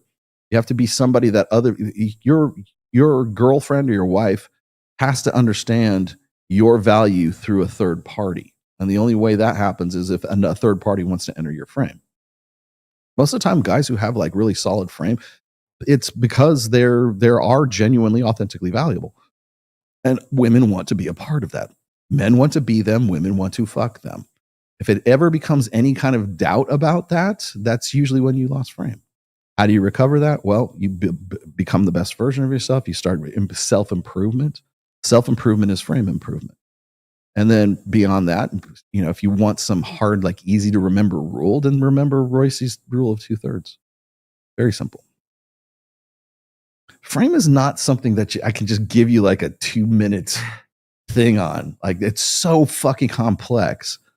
So next time you ask me that, give me a $25. Big Bang Theory is another example of this. Yes, it's one of those fucking wee shows. None of the guys would have that luck in real life. I know. I hate shows like that too. I hate it when they try to convince average dudes that it's a possibility that like smoke show hot chicks would want to have anything to do with them. And by the way, that's a common sort of, I guess, nerd fantasy, is that women will fall for them just because of their intellect or because they're special or whatever. There's a couple of examples like Peter Parker, Spider-Man, right? What is Spider-Man? With great power comes great responsibility. What happens is Peter Parker, who becomes Spider-Man, gets bit by the radioactive spider, right? So suddenly he goes from ordinary to extraordinary. So essentially what he is he's a beta male that has been magically transported into the body of an alpha male, or at least having alpha male powers, right? But yet he still maintains the kind of naive, sort of boyish, newness of a beta. And the same thing, you can argue the same thing for Captain America and Steve Rogers, right? Like, because he was rejected for military service until they put him in the super tank with the super sauce, right? He had a sunken chest, he had flat feet, he was short. I love in the beginning of the first Captain America, they make Chris Evans like he looks like he's 5'4". Yeah. They put him in the fucking super chamber, and then they give him the super sauce and whatever. He comes out, and the first thing that happens is like Agent Carter comes up to him and they're like wants to touch his chest and everything it's physique. Yeah. Like, I love that scene. Absolutely love that scene. There's no better red pill scene or just 30 seconds where she comes out. He's got like pecs and everything. He looks pretty built. The first thing she wants to do is touch him. What the fuck? Where were you when I was just before I got into the super chamber here? You didn't want to touch me then? Yeah, because it's not about your personality. It's about your physique, asshat. That's why. God damn it. And once again, let's go back to today's topic a little bit here, which is the love part, right? It's like, no, women they're opportunistic, man. It's like, I love it when it's like, oh, she wants to touch you and everything. It's like, yeah, well, it's not what's on the inside that counts. It's absolutely what's on the outside that counts. And it's absolutely how much money you're making. I'm going to read that article here in just a second, but yeah. In the new Dune show, don't watch this one, please. This is like so this is not canon. This is not sanctified. This is not in the Rollo Tomassi world. In the new Dune show on HBO, the Bene Gesserit main character says, "Sisterhood above all." Yeah, Uber Alice. I thought of you instantly. Yeah. Well, what's funny they should say. One of the things that worried me the most about, because I've read Dune since the time I was like 10 years old. And I still come back to it now and then because I think it's just a great story, but there's a lot of lessons that Frank Herbert sort of tries to teach, sort of like low key, and sometimes not as low key. But I was worried because in the actual story, Paul Atreides he's the man, dude. He's technically a Bene Gesserit. Like he has the same powers as the chicks do. Yep. And like that, there's that one part where he tells like the queen mother or whatever her name is like, look into that place you dare not look, and you'll see me staring back at you. In the book, that's a very powerful scene right there, because it's like I'm a man and I'm in control of your fucking your order now. And they left this out, totally left this out of the fucking movie. But when Paul Atreides' name becomes a killing word, like his followers say Maudib, and it will kill a motherfucker. Like the power, the power, Maudib, and then like dude just falls dead. I love that. we caught that in the frame. What was this here? Okay, yeah. I mean, they left so much out of it. I was worried about them like really kind of playing up the girl power part of the Bene Gesserit thing. They couldn't do it probably as much as they wanted to in the first two, but now that they're kind of off the hook and off the leash, they're going to basically fuck everything up with that. Explain why women who get disability, like VASS, have an inheritance or other guaranteed source of income they don't work for are a waste to date. Why do they get disability in the first place is what I want to know. Like VA assistance, Social Security. I think SS means Social Security. Why are you concerning yourself with these chicks?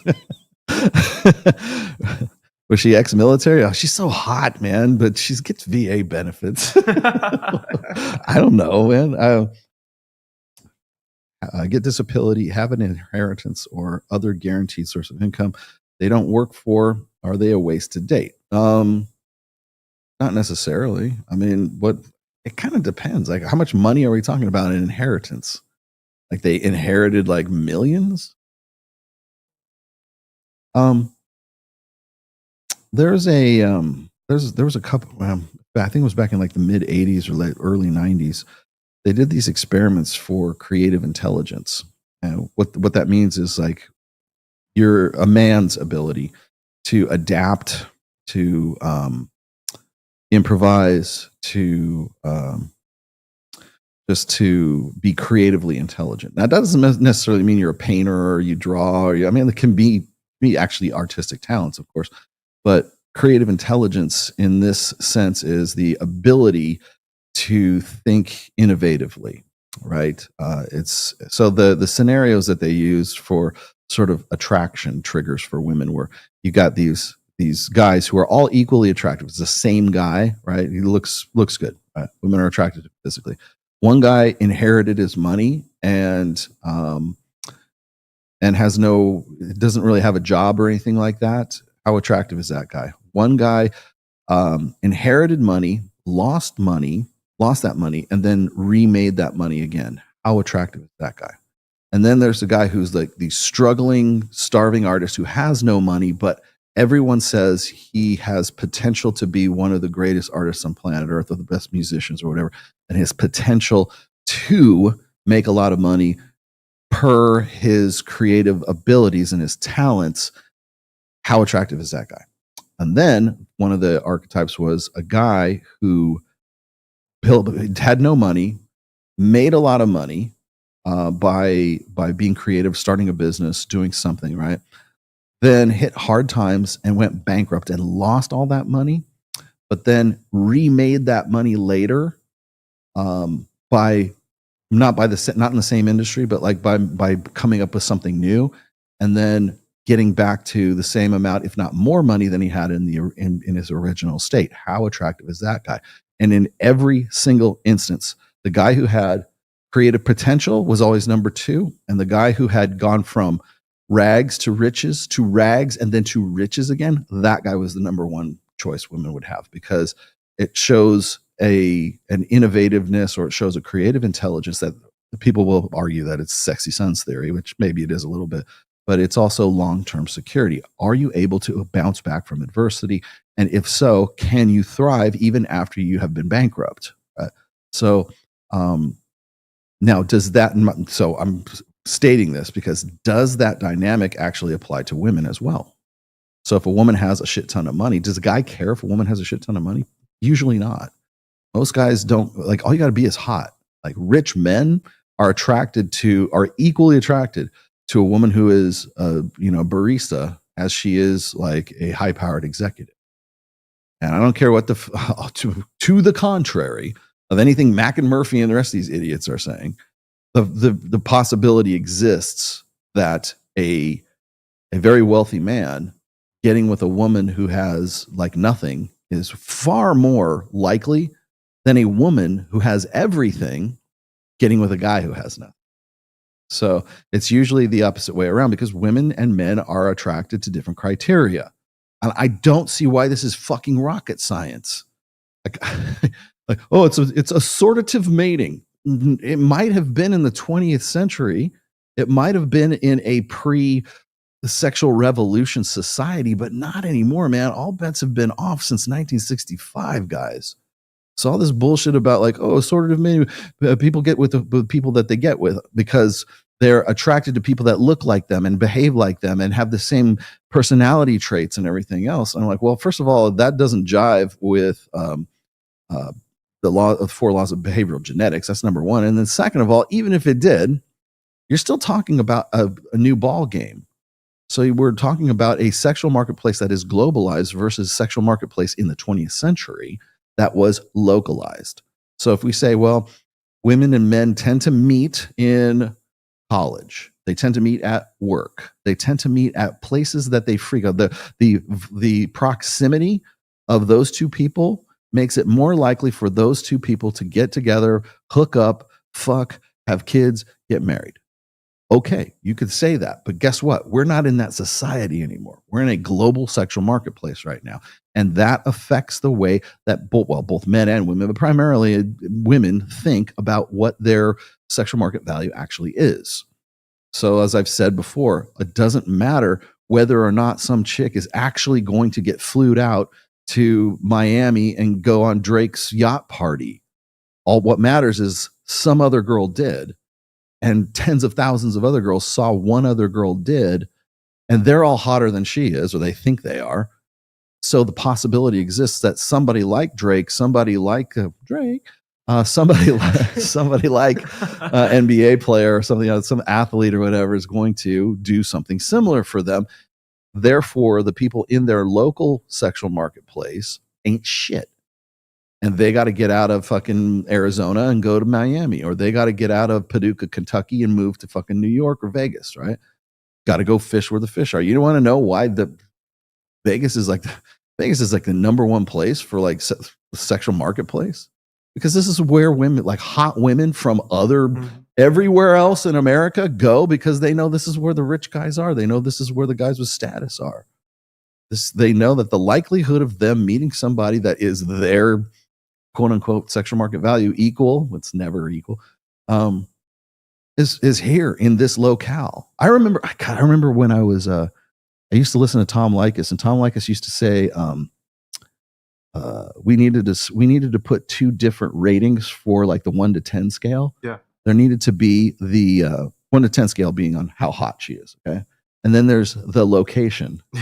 Then the adjusted for location. So like a chick who is an 8 in like Butte, Montana. she's like a 6 in Las Vegas.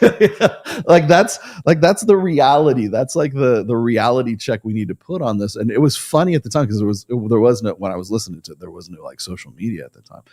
But it's true. It's like adjusted for location. Why are there so many beautiful women in Miami? Because that's where they go. That's where all the other dudes are. They go fish where the fish are, right? And so, like when we're talking about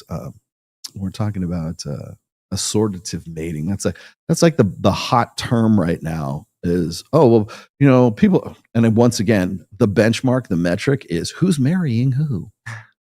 No one. We're at the lowest marriage rate they're imaginable right now in recorded history, 6.1 per 1,000 people. It might have jumped to 6.5. You might got me a little bit, but it was 6.1, 6.1 to 6.5. It's still the lowest in recorded history in the United States. I always joke around, marriage sells, but who's buying? No one. No one is buying. We talk about like divorce rates and stuff. Oh, the divorce rate's really not that bad. No, it actually is that bad. I think do I have that thing with Mac? And I think I might have this one. I played this on, it's in Mike's videos. The divorce rate. Here we go. This is what I was talking about. The divorce rate truly going down right now? And if so, why do you believe that is happening? I don't know why it's happening, but I know that it's happening. It could stand to reason that the reason we're seeing divorce declining is because the people who do marry get married later and do so after more years of dating. Again, both of which are associated with positive outcomes. Yeah. Another possibility is that we see the marriage rate is also declining concomitantly.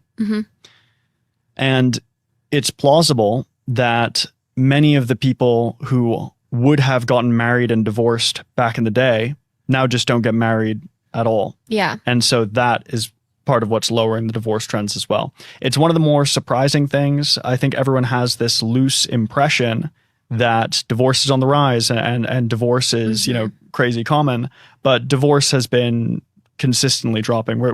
I believe we are the least divorced generation since the 1970s. You're also the least married generation too. So let's throw that one out there. Yeah, that makes sense. And even from a matchmaking perspective, people talk about, their values aligning, lifestyles aligning, politics aligning, religion. Like, I think people are a lot more careful. Careful and thoughtful for like every step of the way. And they're willing to walk away if there's a deal breaker and they're not rushing into something. And maybe that's because they perceive that there are more options out there because social media and the dating apps. There were all these other reasons. I mean, we just talked about having sex on the first date. I mean, there was stigma against premarital sex as well. Oh, and true. You can say like, oh, that's maybe it was better. Yeah. Before 1965, before I was born. That way. And in some ways, it's possible that it was, but in this way, it's definitely not, which is that some people got married because they were extremely sexually attracted to each other and wanted to have that experience. And anyone who's been in multiple relationships knows that, sexual compatibility, while it's very important, it's not everything. You can't build a marriage based off that. No. Yeah. Let me be the first to tell you, you can absolutely build a marriage out of sexual compatibility. So being interested in each other physically and, putting the cart in front of the horse, that doesn't necessarily make a lot of sense. So that could have also been one of the reasons why. No. Wait. Where's this other one? Oh, there we go. No, you're wrong. Oh, Jesus. Thank you for playing. Thanks for trying. Thanks for trying there. I've been married for 28 years, Mac. Anytime you want to have the marriage discussion.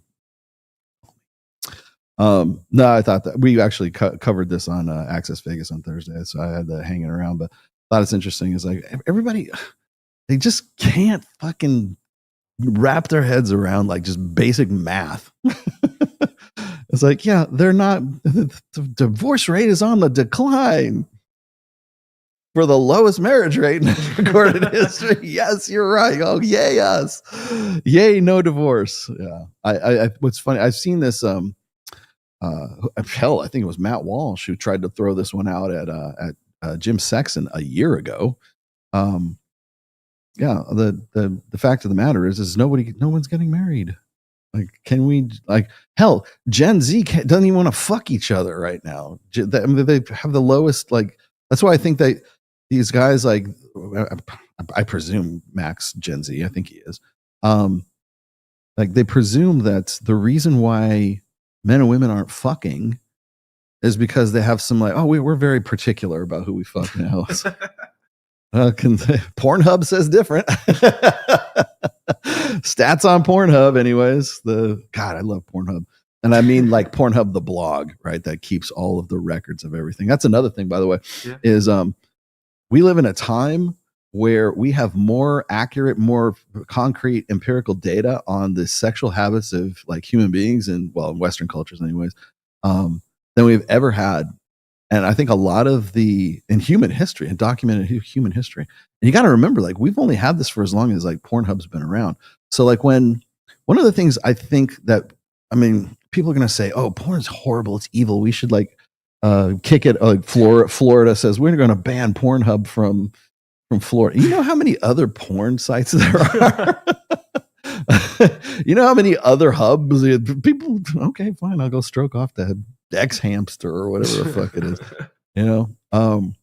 But no, the thing about Pornhub, since it's the biggest that there is, and go, oh, it's run by Jews. Yeah, well, they're really good at bookkeeping.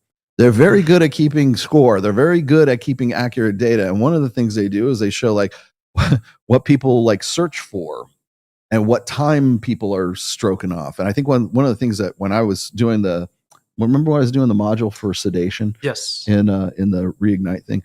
Of course, one of the points I was making in sedation is, like, it could be pornography, right? People say, "Oh, I have a pornography addiction." It's like, I can't get over it. How do I do this, Rollo? How do I give up, beating off or something? And one of the things I don't think enough people really realize is that they'll always say it rewires your brain, Rollo. It replaces your dopamine, or it turns your brain into silly.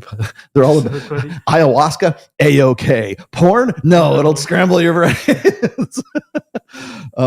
But no, and I'm not saying they're wrong. I'm just saying that, like, there's other things too, right? And one of the things is, one of the stats that Pornhub keeps is the time, 12 a.m. to 12 p.m., like the time, 24 hours that people, mostly men, are using Pornhub. It's usually right around it's usually right before they go to bed, right? So what are you doing? You're blasting porn into your brain right before you go to bed because you want to take the edge off after a hard day at work or whatever, and you're blasting blue light into your brains, like on your phone or whatever the fuck you're looking at it on, and how long, and then also how long they're spending on Pornhub once they start to have a jerk off session or something like that, right? And so what happens is it also makes you sleep deprived, and that's one thing that, like, you'll never. How come Huberman's not talking about that? How come I'm the only guy talking about this shit, man? It'll make you sleep deprived. Right? And I thought about that. I'm like, nobody else is talking about this. They always want to talk about how it's like a dopamine addiction and shit like that, which it is, but there's other aspects of it too. And the only way you know that is because Pornhub keeps accurate records of all that stuff. So is it all bad? You can say it is, but when we talk about, like, keeping track of that, what are the appetites? What are the sexual appetites of the American public right now? Well, we can find out because we can just see what people are searching for. Cuckold porn is, like, number 2 right now. Like, that, I think that's pretty important. That's crazy. Like, why is that popular now? What social changes happened that, sitting in the cuck chair is something you want to get off to? I personally don't know, but why? Or why do, or for example, and of course the ivory tower or Evo Psych people hate it when I bring this up, but women search out more violent porn than men do. Simple fact. And we got the stats right there to prove it. Thank you, Pornhub. Women look for more violent porn. In fact, men, by rate of comparison, men are, like, just simply don't want to have anything to do with that. Women are the ones that look for violent porn, but men are the ones who are going to, like, come and rape you in a dark parking lot somewhere. That's but we don't know that unless we have those numbers. And we kind of take those things for granted, but we have only had that data for 10 years, a decade, maybe. I don't know.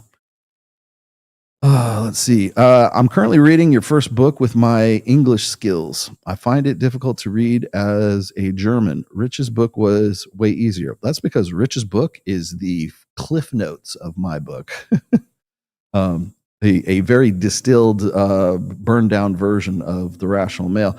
But Spaceman, I have good news for you. There is a German translation of The Rational Male available. And Sammy, if you would be so kind, as if you can, I forget where it is, but you can dig up the German translation and put that link in there for Spaceman, I would appreciate it. But there is a German translation of the book, so maybe that would make it easier for you. Speaking of narcissism, doesn't the modern woman skew more towards narcissism than men in 2025? Women have always skewed towards solipsism. And there's a difference between solipsism and narcissism. Narcissism is like self-serving, is like selfishly self-serving, right? Solipsism, while it seems a lot like, behaviorally anyways, it seems a lot like narcissism, solipsism is an evolutionary sort of fail-safe for women. Women are always the main character in lives, for just to make this easier to understand. And there's a reason for that, because they have to be the most important thing in their lives, because they're the incubators of the next generation, right? They are the vulnerable sex. That's why it seems like women are very selfish. That's why it seems like women are very narcissistic. And you can go from solipsism to narcissism. Problem. I don't know what the actual stats are on clinical narcissism. I do know this, though. Clinically diagnosed narcissism is exceptionally rare. And that's, we tell all these girls on the shows the same thing. It's like, oh, well, how come you're not with that guy anymore? Well, he's a narcissist. They're all fucking narcissists. Every guy you ever broke up with is a narcissist, right? He only thought of himself. So you broke up with him. Genius. But no, the actual like diagnosed clinical narcissism is exceptionally rare. And does it exist mostly in men? I don't know. I'm uncertain. It might be something like the dark triad traits, dark triad personality traits, of which one of those is narcissism, tends to manifest more in men. So I would say probably men clinically are diagnosed with it, but you got to remember that pathological sociopath, what is it? Dark triad traits, Machiavellianism, narcissism, and psychopathy, right? Psychopath. And all of those, to be dark triad, have to exist in the same individual. Okay. So it's not just one or the other. You could be a narcissist and not be dark triad. You're just like a self-centered prick, right? Doesn't mean you're dark triad. You could still be a narcissist and not subscribe to Machiavellianism, and you might not be a sociopath or psychopath, whatever it is. Or you might be a psychopath and nothing else. So just because one exists doesn't mean the other two automatically exist. So that's something to keep in mind. But I think that a lot of people think that solipsism is narcissism, and it's not. I try to make that. I have 2 essays about solipsism on The Rational Male. They're in my books too, but you can get them for free on my blog, therationalmale.com, and you can read about it. But I make it pretty clear that there's a distinction between narcissism. Narcissism is like solipsism taken to an unhealthy, right? You can be like, women can be solipsistic, but it's a feature for women's nature. It's a feature and not a bug. Now, guys will say, that's fucked up, man. How come women are so self-centered? They're not. They are self-centered, but they are self-focused. Okay, so when it seems like all women think about is themselves, it's true. And can that be a manifestation of narcissism? Yes, but all women are solipsistic in that they have to be, because they have to be able to protect the child. They have to be able to protect themselves. That's why women band together. That's why egalitarianism and communitarianism and all the Sisterhood Uber Alles, that's why that exists, because women are the vulnerable sex. They have to band together, strength in numbers, right? Apes together strong. But they have to be united. There has to be some sort of solidarity, and that's not hard to do with women's collective evolved psyche. So there's a difference between those two. bear that in mind. But again, does it skew more towards narcissism than men? I don't think so. I'm pretty sure it skews towards men, but it only like slightly so. I think it might be more evenly distributed than most people want to admit. But if there is clinical diagnosis of narcissism, I would say it probably leans more towards men. Because it kind of has to. You think about it. Because it's almost like, why do those traits exist in the first place, right?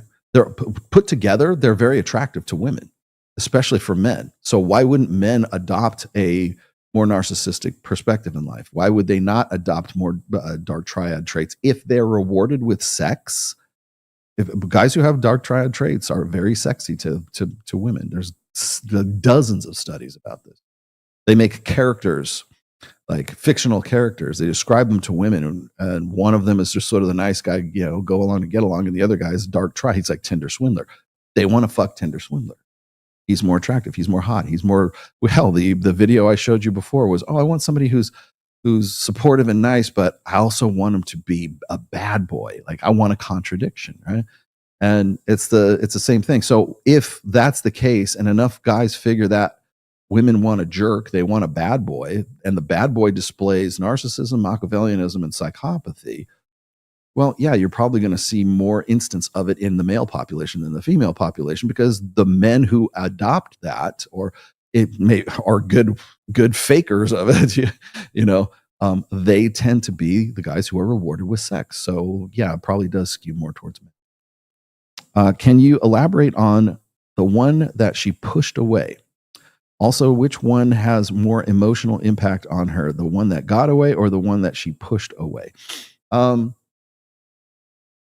So I'm going to presume that by the one that got away, it was not her fault. It was involuntary. Like he left, she couldn't not lock him down, or circumstances prevented their star-crossed lovers from getting married and living happily ever after, versus the one that she pushed away, which was the guy who was perfectly good for her, but she wanted to wait for me until I'm 30, and he wasn't waiting there at 30. The guys that are pushed away are the ones that are unselected, but she regret. That's one is regrettable. One is just unavoidable, I think. So which one has the more emotional impact? I think the one that was pushed away, because the one that got away, she's not really, if she feels like she wasn't involved in her inability to sort of consolidate on that guy. If it was like, well, he's a narcissist, right? Or he moved to a different country, or circumstance, he took another job in another state or something like that, and he's probably married to a gorgeous, beautiful woman. You'll see stories like this on like Reddit a lot. Now, you'll also see the ones where the one that she pushed away, meaning that she was with the guy, but she didn't really think he was the one. He wasn't exciting as the guys she banged when she was in college in the Cancun and the foam cannon party. But then later on, she pushes the guy away at 28, thinking she's going to be able to sort of get a better guy between 29 and 30. And now she finds herself at 33 or 34, and she's regretting the instance of pushing that guy away and basically rejecting him. And now she can't go back to that. And what's even more regrettable is if the dude was available and he still came back and they made it work, she would resent him even more. So I would say the one that she pushed away is probably the more emotionally impactful than the one that got away. Again, I could be wrong, because there's also contextual like variables you have to throw in there too. So the one that got away, if that dude looked like fucking, Chris Hemsworth, if that guy looked like, Justin Waller or something like that, that might be a little more impactful. Like wishing she could have got the guy that was, that hot and that fun and that dangerous and that exciting, and it didn't work out, versus the guy she pushed away who was probably never as hot as that, but he would have made a good dad. It's cads versus dads is what it is. And the regret comes from not having made the right decision at the right time. So you're really talking about regret. Hi, Rolo. 7 of 10s find me attractive, while 6s and below don't. Okay. I'm a bit confused by this. Do you know what that is? I wouldn't have to know like what you would think you rate yourself. So if you're a 6 and 7s of 10s are after you, you probably are a little bit more SMV wise. You're probably more valuable than you think you are. The 6s and belows don't. Usually it's because they discount themselves. Like one of the things I think women are better at than men is evaluating sexual market value. In that, like, if they're not trying to get with you, I don't know where you would rate yourself, but let's just say for sake of argument, you're a 7 yourself. Well, women below you might think that they could get with you, but they might also not. Just is it the local sexual marketplace? Is it the global sexual marketplace? So could it be that the women that are not attracted or don't find you attractive, and they're 6s and below? First of all, I don't understand what the problem is, honestly. Okay. Did you want to get with 6s and belows if the 7s and 10s already find you attractive? By the way, there's no such thing as a 10. I'll just throw that out there right now. There's no such thing as a 10 that you haven't slept with, because the last point to half a point is earned on performance. Just saying. So I don't see what the problem is if the 7s find you more attractive. But if you want me to explain it, my bonehead logic would be that they know you're out of their league. So are you? See, if you would have started this out, and he would have said, Rollo, I'm objectively I'm about an 8, and 7s of 10s find me attractive. And what's the problem? And 6s and belows don't. You're an 8, you want to get with the 6s? Is that what I'm trying to understand here? Yeah. Dear Sir Rollo, haven't been knighted yet, but thank you anyways. I thank you for all you have given. I thank you for all you have given us. I have a theory that most women are drug addicts. Continue. Their drug of choice is drama, in my opinion. You could say that. I think women will be attracted to 60% of men, 60% men of drama, 40% of hypergamy. What do you say? No, I would say hypergamy is always something that's running in the background. That's a subroutine, right? That's a background process that keeps going and going and going. But I will give you this. Again, I've said this before. Read my book. Read The Rational Male. And in that book, there is a chapter called Indignation. And I literally use the term drug addict, like drama. People call it drama. I call it indignation. In the absence of indignation, of real indignation, women will manufacture it for themselves. That's why they like romance novels. That's why they like cheaters. That's why they like Total Drama Island. That's why they like reality shows. That's why they'll watch Jersey Shore. Oh, by the way, I watched, Floribama? Floribama. I was like, oh, Jesus Christ. So somebody hit me up from last week's show, or the week before that. And they're like, oh, no, man, that's like Jersey Shores, but it's a follow-up. I thought it was Floribama. And I was like, Floribama.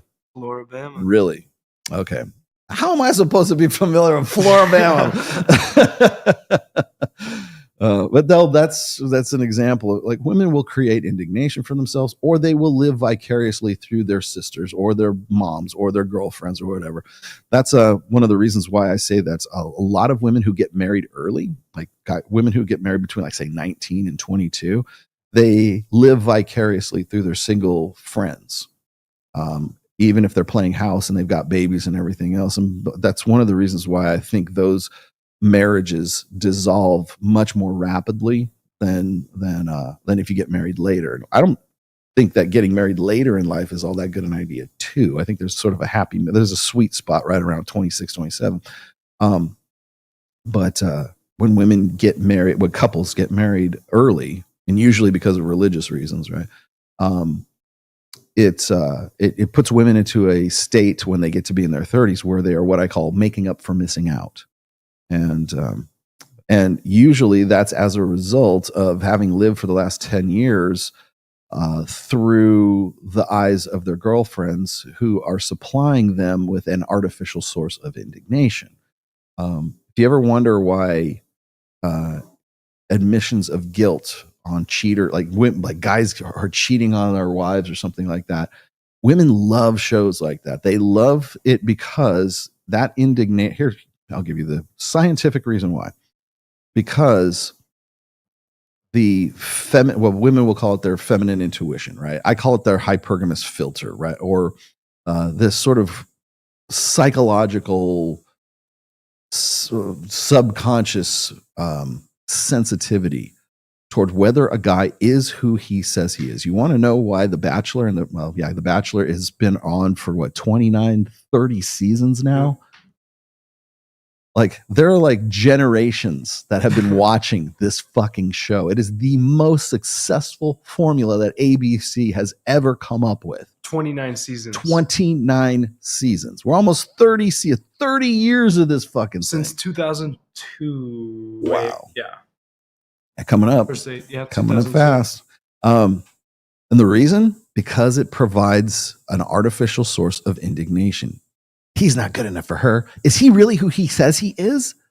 He's not, he shouldn't get, it should be the other guy. It should be this guy. And then women just love to talk about that shit. And because it's almost like, so when you watch a scary movie, when you watch like Alien Romulus, when you watch horror movies, why is that popular? Why is that? Well, you would think people would want to get away from that. No, they won't. They don't. They love horror movies. They love movies that scare them.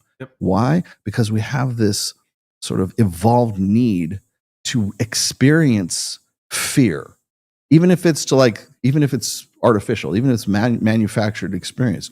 I want to sit in a dark room and be frightened by something. The adrenaline. And then feel, the adrenaline. So because we want to feel that. Why is pornography so endemic? Because it's an artificial way, or it's a substitute for sexual arousal that we don't get anymore. We don't get like we would want it, or we don't get it like we did in the wild, right? When we prior to pornography and everything else, right? When we were in a state of sort of our evolved evolution over the course of like 100,000, 200,000 years, we had things that made us scared. What? Snakes, spiders, things that would jump out at you in the dark, claustrophobia. You think of the things that make people scared. Now, also, what turns people on? Why is it that like two lesbians going after it turns on a guy, but two guys going after it is like, ugh? Because we want to experience the double reproductive, opportunity with two chicks, right? But why is pornography so endemic? Because it gives us a virtual experience of unlimited access to unlimited sexuality, which we would never be able to get in our previous evolved state, right? Same thing with horror movies. We want to feel like we're afraid of something, and when you're kind of getting the virtual experience, your brain doesn't know any different, right? You just want to re-experience that. It's the same thing with indignation for women in drama or whatever else, because women don't get to experience that in their daily lives, but they have a need to, because it's part of reassuring themselves that their feminine intuition is still working. So if they have got this filter that I know when a cheater is a cheater. I know when this guy is, he doesn't get the rose. She shouldn't get the rose. He should get the rose, whatever the fuck it is, right? That guy's no good for her. Why are daytime soap operas and daytime dramas, why are they still around in 2025? Because the theme provides a virtual experience of something that they need, deeply psychological, that they used to have in our evolutionary past, but we don't get now. You could also make the case that the reason why people are obese right now is because we have instant access to Taco Bell Grandes whenever. We have instant access to Super Burrito. That we have such access to food that we can go and get that now whenever we want to. So we want to experience that, and we've got it. We've pretty much solved our food problems, right? And created other ones as a result. But the same thing goes for indignation. And I said this in the essay titled Indignation. Men need to be the drug dealer. If you have a wife, you're the one that has, and sometimes you got to rock the boat, man. Sometimes you got to say no. Sometimes you got to, if she's going and manufacturing it for herself through daytime dramas, through romance novels, through 50 Shades of Grey, through Twilight, Ozark. Like, yeah, Ozark was a great fucking one. But if she has to go and manufacture that for herself, then you're not her drug dealer anymore. The guy, this is just something men have to accept about female nature. They're going to want to live vicariously through someone else to experience indignation that they're not getting. If you're the drug dealer and you're the one providing her with that indignation, she's no longer looking at that. She's looking at you. She wants to feel that. You want to know why? You want to know, like, more accidental pregnancies happen after a breakup? Like when you come back and you have makeup sex, you have to be careful because you're going to fucking knock her up, man. Lock in. Yes. Or almost broken up. We almost broke up. But you want to know where the accidental pregnancy happens? It's in those situations, not when you go, okay, honey, it's Valentine's Day. We're going to have date night. I'm going to take the kids to your sister's and we're going to get this really nice, jacuzzi suite at fucking the Palms. And I'm going to sprinkle fucking rose petals all over the bed. And we're going to have lit candles and everything and all this manufactured romance bullshit. Or, oh, we almost broke up, baby. I want you back so bad. Ooh, did you bring a condom? No. Are you on the pill? I think. You will see more accidental pregnancies happen after a really bad breakup or an almost bad breakup than you will anytime on date nights. Because date nights contrived. Breakups are not contrived. And it's a near miss. And that because a breakup provides more real indignation than a contrived date night ever will. So go buy your useless Walmart lingerie and get back to me.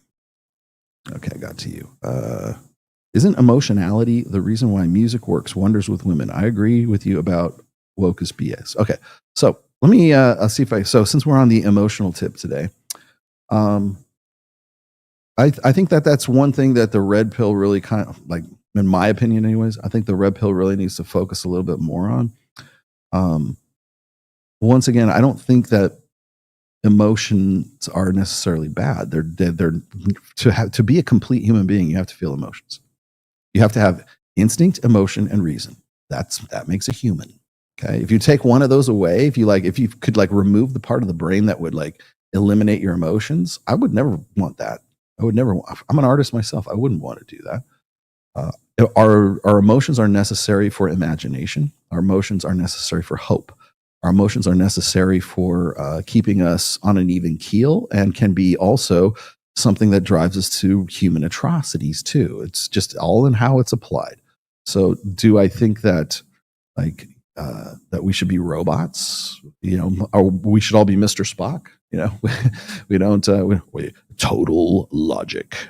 No, I don't think so whatsoever. And I think that's something that sort of needs to be addressed in certain parts of the manosphere as well, too, because I think a lot of people think that emotion is just for women. No, it's not. It's for men, too. I think that we need a better, more logistical understanding of emotions, for sure. I don't think that I don't believe in feels before reals. I don't think, that leads to, non-judgmentalism, which I think is bullshit. I think we need to be more judgmental, more discerning for sure. And the other, last but not least, I think the greatest tragedy of the last 60, 65 years is planning our lives and making the metric of our lives how emotional we can be. Follow your heart, girl. It'll never lead you astray. That is no way to plan a life. That is no fucking way to live a life. Now, do you want to completely disengage from your emotions? No. You still need your emotions to feel. You still got to love people. You still got to, you still want to write the great American novel. You still have to have an imagination. I brought this up. I'll just finish it off with this. I brought this up in my fourth book in religion. And it's in the introduction part. And there's a quote. I think it is Albert Einstein. Somebody asked him, They said, what's more important, imagination or knowledge? And of course he says, oh, imagination, because imagination, blah, blah, blah, blah, blah. I disagree. I think they're both equally important because one is incomplete without the other. You have to have knowledge to imagine and have any kind of hope about what you know. And you have to have knowledge to do that. So you've got to have imagination to imagine what is possible based on on the knowledge that you have. And as a result, you find out through the process of wonderment and emotion, because imagination is certainly a part of emotion. So what is possible? Well, you're never going to have that if you don't have an emotional sense to yourself, right? There's a part of the human brain that is responsible for being like having an openness, let's just say, to like the metaphysical, or an openness to imagination. Emotion, hope is part of that as well. I know CGA is famous for saying, hope is not a strategy. No, it's not. You're 100% right. But you know what it is? It's necessary, a necessary part for human imagination, for wondering what could be. Because if we don't wonder what could be, then we will never know what could be. And then that knowledge then would pass into the knowledge side of things. So it's like we need imagination to feed knowledge, and we need knowledge to feed imagination. So they're incomplete without the other. I would not want to remove either one of those. And I don't think one is more important than the other. They're equally important. So, and that's something I will 100% agree if people say I never heard anybody in the manosphere talk about that. Well, except for Rollo. Wait a minute. Don DeMarco. Sorry, Rationally, I didn't even see the red there. Is it possible to reestablish authority and respect in a group of women after being total pushover for 4 years? 4 years ago. In some way, conversations are becoming easier and they are asking more questions. I thought that once you ruin your reputation, there is no way back. I would need more context to this. Like, what are we talking? How that was 4 years ago. So, have you come back to a group of women after 4 years? I think it kind of depends on the situations too. So, for instance, let's say for sake of argument, you're 18, 19 years old. You join the Army. Okay. Prior to you doing so, everybody at your high school prior to that thought you were a real pushover. They thought you were kind of a beta male, right? You were very agreeable, an appeaser. You go off to the military for 4 years. Maybe you get deployed, right? Maybe you're in military service for 4 years. You come back and you are not the same fucking person anymore. I would say that women and men are more inclined to accept a personality change after something like that than for any other thing. There'd have to be some sort of defining experience that would be kind of a mitigating factor. And you would have to most definitely be like change your personality. And you can change your personality. That's one of the things I learned in behavioral psychology is my personality studies. Personality is not immutable. Now, there are traits and things you will carry over from persona to persona. So if you have a genetic predisposition for being creative, if you have a genetic predisposition for being agreeable or whatever it is, like whatever the big 5 personality traits are, if you have a genetic predisposition for those things, they'll carry over into different personas, but you are the arbiter of what your personality is going to be. And you are ultimately the arbiter of what you're going to accept and what you're not going to accept when it comes to respect and everything else. So personality in and of itself is mutable. It is not a fixed set thing. As I said before, just go and look at any guy who's gone off to war, been deployed, and came back with PTSD. They are not the same person when they come back. Or, for sake of argument, like if you know somebody who's done, who has a personality, had a predictable personality, they started doing meth, and then they got off of meth. Their personality when they're on meth is completely different. And who they are after they kick the habit, they are no longer that same person. They will never be those 2 other people ever again. So can you change your personality? Absolutely. And it's better if you're the one in charge of doing that rather than circumstances being the one that's in charge of that. Conversation becoming easier and they're asking more questions. I thought once you ruin your reputation, there's no way back. Are they hot for, do they want to fuck you now? The other thing is let's just, new hypothetical situation. You're 26 years old. People thought you were kind of a total pushover when you're 26. You take a break, you exit that social scene. Maybe you move somewhere. Maybe you take a job somewhere. And then you come back to that social scene 4 years later. Now what's changed? You're 30 and they're 30. So their priorities have switched. They're more maybe they're more attracted to you because you're a proven commodity. They know who you are. They're familiar with you. They're more attracted to you now because their necessity makes it so they were more attracted to you now, because their need has changed from the time they were 26 when they got no fucking use for you. And now they're 30 and they do have a use for you. They're possibly we're 30 now and you waited for me. We're 30 now? Oh, I can't. There's nobody better. Hey man, my biological clock is ticking. My consolation prize. My consolation prize. Yes, you weren't number one, but you could be a good number two. You could be a good consolation prize. Fuck you. But yeah, is there no way back? No, there is no way back, but there is a better way forward. Also, so I would be very careful about the motivations of people who suddenly have a change of heart about you 4 years later.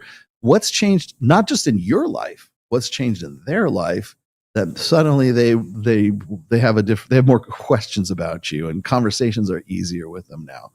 Well, what's changed with them? Because maybe it's not you that's changed. Maybe it's their fucking situation has changed and now they got a need for you, whereas they didn't before. So yeah, watch your back. Shout out to Pastor Gino Jennings. Pastor Gino Jennings giving a partial sermon, anti-gynocentrism, with Proverbs chapter 21, verse 9. Okay, Sam Bada, go dig that up for me. I have to see what that is. Proverbs chapter 21, verse 9. Go look it up, my friend. Okay, was it well, my daughter used to have to go because she went to a religious school for a little while and she had this thing called sword drills, and you'd open the Bible and they would say, okay, Proverbs 21:9, go, and they were like that's what I imagine Sam's doing right now. It's better to dwell in the corner of the house. I know this one, but it's better to dwell in the corner of the housetop than with a brawling woman. I thought that was like better to live with the constant drip than a disagreeable woman. In a wide hose. I'm pretty sure wide hose isn't in the Bible.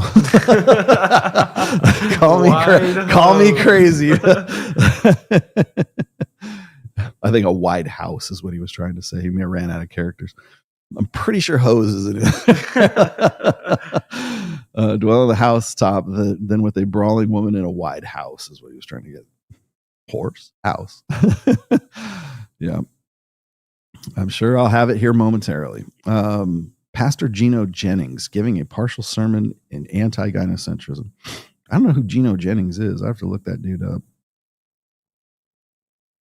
I love these guys who have decided that they've had enough and we're going to be a pro-masculinity pastor. It's like, yeah. Is it okay, honey, if I'm a pro-masculinity pastor? Yes, you can go. As long as I'm there on the Valentine's Day sermons. He's got a Greyhound. Rolo, when are you going to have Josie Lessard on AV? Who's Josie Lessard? Good. I'll look. God damn it. Why are you going to make me look up who Josie Lessard? JOSIELESSARD. Is that who it is? Josie Ann Lessard? I guess that's who it is. It's from Vegas. Is she like a bicycle chick? Oh wait, Instagram. Let's see. She hot. She's a bicycling girl, right? She a bicycler? She's an unprofessional cyclist, artist. So, am I got the right one? I probably don't. think she also does videos on everyone too. Is this like Nala and all that? This chick? Hold on. This can't be the right chick. Hold on, let me look her. Is it this chick? This one right here? Yeah, I'm pretty sure That's that it. one. I mean, is she cool? Oh, she's got a corgi. Why is she important? I mean, it's cool that she likes bikes and all, but I think she's like an influencer out here in Vegas. yeah, all right. Not sure. I'll put it on the list. You really want to run? Josie Lessard on it. Okay, well, I'll put her as a possible Siege D. Why is she notable? Because she bikes. Is she a friend of yours? That's all it takes. I'd be cool with that. Per your previous show, you shared the story of the guy who found the VHS tape of his wife getting banged. Why do you suppose she kept the tape? I made that pretty apparent in the actual thing. Is this a form of solipsism? I don't think it's necessarily a form of solipsism. I don't know. That's hard to say. Like, why would she keep the tape? So she can stroke off to it later? I don't know. As a reminder of like what she's missing out on, as a reminder of what she's like, because if she's ashamed of it, why would you not just simply destroy the tape?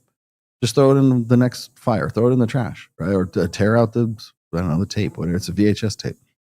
Like, why keep it? What is it that it was satisfying enough that you want to keep it in like, you could destroy it. That was another thing. It's like, I remember like she was saying like, the reason why I'm not that sexual is because I didn't want you to think I was a whore or something like that. Like, but you kept the fucking tape. You kept the pictures. You kept the tape. I think it's funny that like it's almost like hard to I think it's hard for this generation of women to imagine this because their digital footprint is there for everyone to see, amplified exponentially. So if you have like women who have do OnlyFans or women who are just like just very flirtatious and very sexual on softcore porn on Instagram, like you can't really destroy that. The internet never forgets. There's always an archive of it somewhere, right? So if people are determined enough, I mean, you know, I think I get this all the time. Is like people say, well, or I'll watch this on like whatever podcast. And it's a form of, they try to shame the girls. It's kind of ludicrous that this is even an angle of shame. But they'll go, what would you say to your daughter or your son if they found this stuff? Well, you can pretty much guarantee they will. Like, why are we even having this as a hypothetical? When they find out that mommy was an OnlyFans star, the reason why they're going to the private school is because mommy made $43 million on OnlyFans and showed her pussy and did everything else. Well, what they're going to say? Well, you're going to have that conversation with your son or your daughter, obviously. But I think it's funny that like in our 20th century kind of old order thinking, we think that that's shameful, and it is from our perspective. But when the son or the daughter becomes 10 years old or 20 years old or 30 years old, and now it's not 2025 anymore, it's 2045, the all this hemming and hawing and attempts at shame, what are you going to say when your son or your daughter finds out? They're going to find out. There's no way that they can't. So the shock value is kind of like, all it really does is says you're trying to make a bigger deal out of this than it is, right? And what's going to be funny is like, what if their friends find out about your mom's OnlyFans? They will, because they'll be subscribing to it. Their dads will be subscribing to it, right? What the thing is anything can become normal after a while. Once you get past the revulsion, once you get past disgust, once you get past the degeneracy, once it becomes normalized, it becomes like ubiquitous at that point. So when it's 2035 or it's 2045 in the future, yeah, that's not going to be as big a deal as everybody seems to think it is, because our social mores will have changed. And the reason why they have changed is because so many women are doing it now that we have to find a way to normalize it. I'm not saying it should be normalized. I'm just saying that it will be, because it's inevitable. There's only one way out. And say, well, we can always ban OnlyFans, or we can regulate it. You can, but that doesn't mean all that shit that's already out there is not going to still be out there. So, your digital footprint is for forever. So how do women and men, how do you combat that? How do you find a way around, to do an end around, what accounts for the morals of today? Well, you normalize it, and you shame other people for thinking that there's anything wrong with it. That's hell. What time is it right now? It's just 3:26. So in the Pacific Coast, and thank God, whatever podcast is on the West Coast too. So now I know what time it is that they'll be on at 5:00, and it will be the same thing. It'll be the same fucking conversation, same dumb bitches going for 10 hours. How do you get them to go for 10 hours?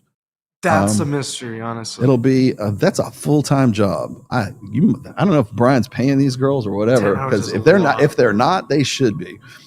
10, they just passed the 10-hour mark on the most recent couple of these. I'm like, how the you go on at 8 a.m. or 8 p.m. Yeah. It's 5 p.m. 5 p.m. And 12 hours would be 5 a.m. So you go from 5 p.m. to 2 or 3 in the morning. No, what do you get? Do you just go to Denny's afterwards and wait for the sun to come up? What the fuck, man? I guarantee you there'll be a 12-hour one if there hasn't already. It's like this. It's like a telethon. Why don't you just keep going? Just go and go until the chicks fall asleep. I can't do it anymore. Yeah, it's amazing. I don't think it's a form of solipsism so much. It might be narcissism, but why would she keep the tape? I don't know. That's a good question. I've asked myself that on several occasions. Why? If you have a chick who keeps Polaroids, or she keeps a VHS. I'm trying to think old school media, right? She's keeping pictures, photographs of her fucking another dude, right? Now you could argue that she's keeping that because she doesn't want it to be used against her, but you're still keeping it. You still have it so that the next guy that you get with, maybe he stumbles upon it and finds it, right? I would think that would be more than dangerous enough for you to want to destroy this shit, but you don't. Or Pandora's box. Yeah. Or a videotape of you, in this case, it was 5 guys and one other girl. It's your 7-way orgy. You don't want to you don't want people to think you're a slut, but you kept the tape. Getting a train. So you're kind of a slut, okay? And as long as you still have the tape, you're a slut, right? And the guy was right to leave. Quite honestly, as far as I was concerned. But yeah, I don't know. I would, if people have ideas, I'm open to ideas. Can you come up with something? Because the only thing I can think of is she enjoyed it well enough that she wanted to go back and see it again, or re-experience it at least vicariously through the photos or the VHS or whatever. I would think that at what point does a woman go, maybe I should get rid of these because I wouldn't want any future boyfriend to find these. It's like a killer with his trophies. That's what it is. It's a trophy. You might be trophy. That might be right. Do you hang on to them to show your friends? I think it's for our amusement. I was.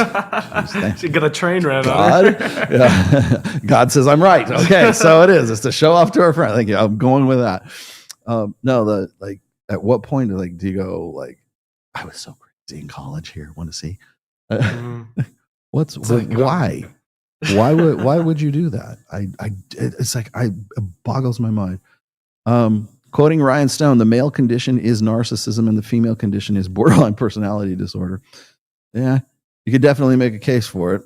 Dear Rolos, Sir Rollo, I knight thee in the name of Queen Elizabeth.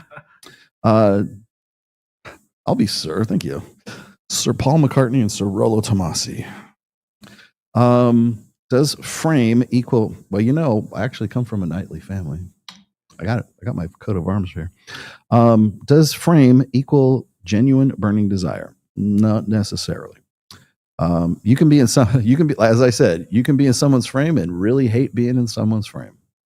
Like, I hated being in my boss's frame from 8:30 a.m. till 5:30 p.m. every day I worked there.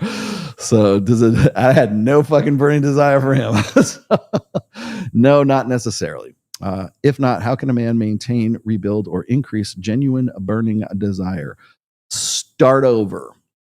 You know what the easiest way to generate burning desire in what? And to maintain or rebuild? Maintaining is not too difficult. Okay.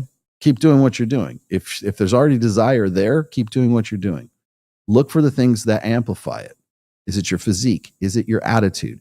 Is it your, separate, like different personality traits? Be sensitive to what turns her on about you, and then amplify those things.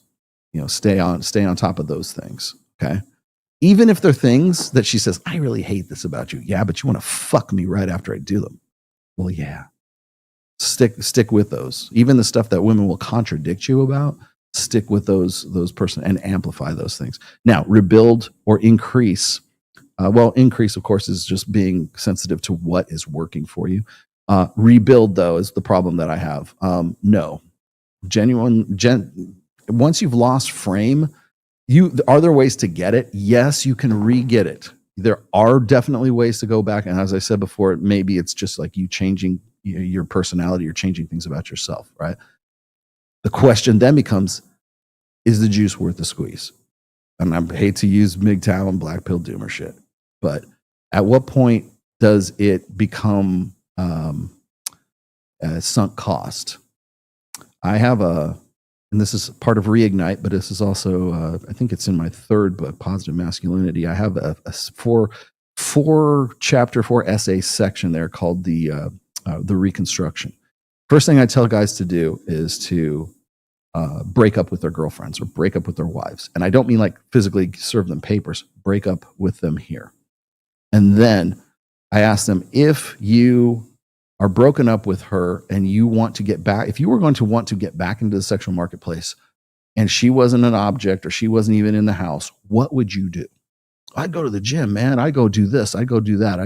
I make sure that, I start my own business. I would get my band back together. I don't know, whatever the fuck it is, right? If you found yourself single today and you broke up with your girlfriend or you served papers to your wife, what would you do to make yourself more attractive in the current present sexual marketplace? I would get my Instagram going. I would go to the gym. I would do this. I get a personal trainer. Okay. Do those things. Do those things right now. And take the effort and the time and energy and everything to go and do that. Okay. Now you have improved yourself. Let's just say it's 3 months later. You've improved yourself. You've done all these great things. You've got the band back together. You got your Instagram on point. You've lost body fat and you put on muscle and you're looking way better than you ever have. Somehow miraculously after 3 months. Okay. You started doing trend. Okay.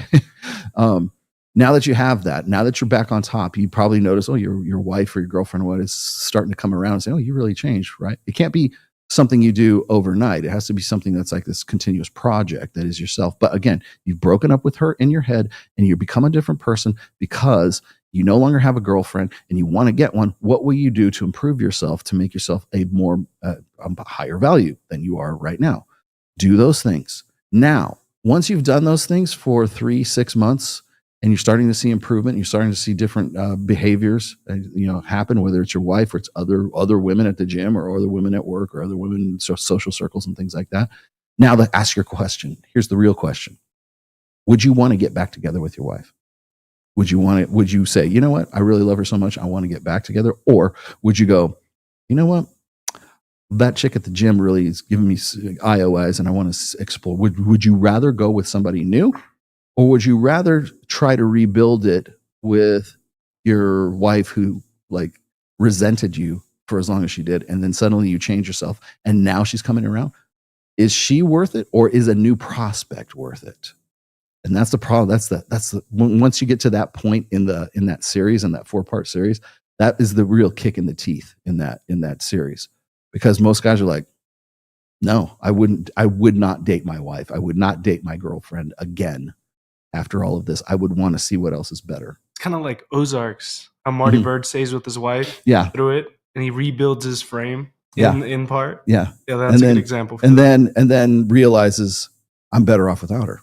I don't want to get back with her. It's like Breaking Bad. Like, remember when when Walter White's wife cheats on him, fucks around on him? He goes back, but like later on, man, I am the one who knocked. Man.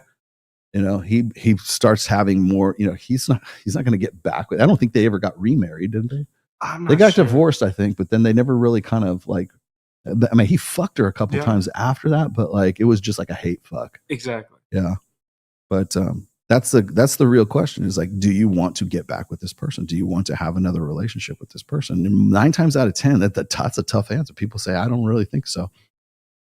So that's why I say rebuilding.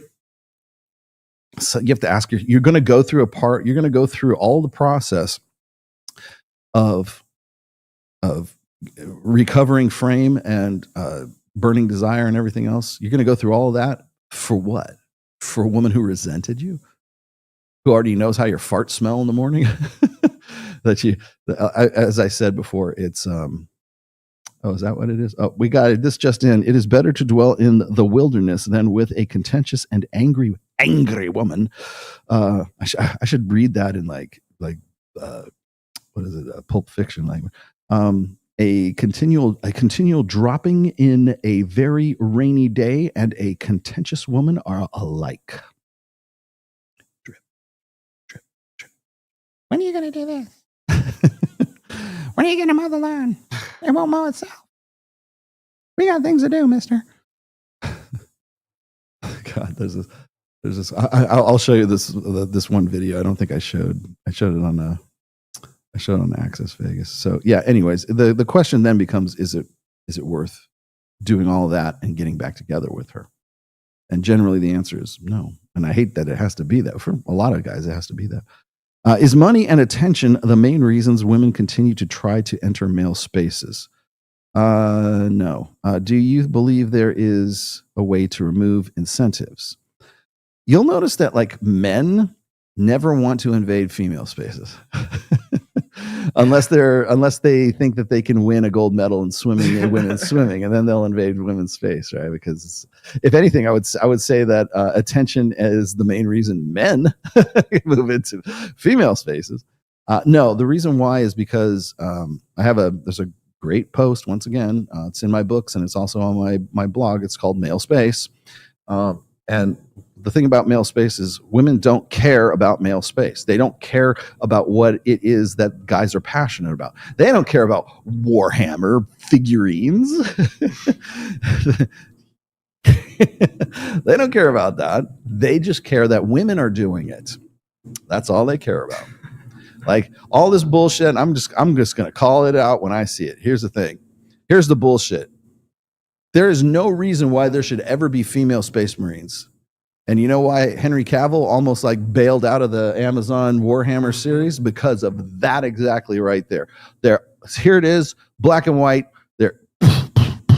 Wait a minute.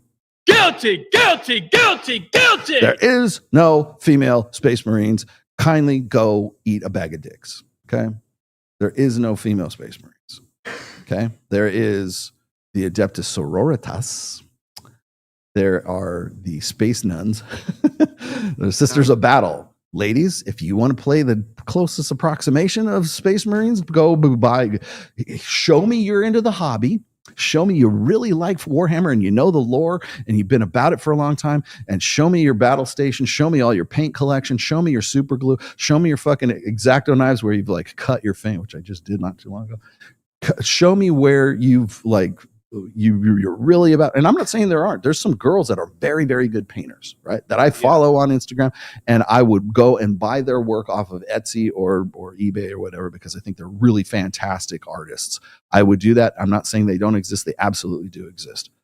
But they're not the ones saying, we need female Space Marines. No, you don't. You don't need to change the canon. You don't need to change that. And the only reason that's male space, clearly it's male space because there's only male Space Marines.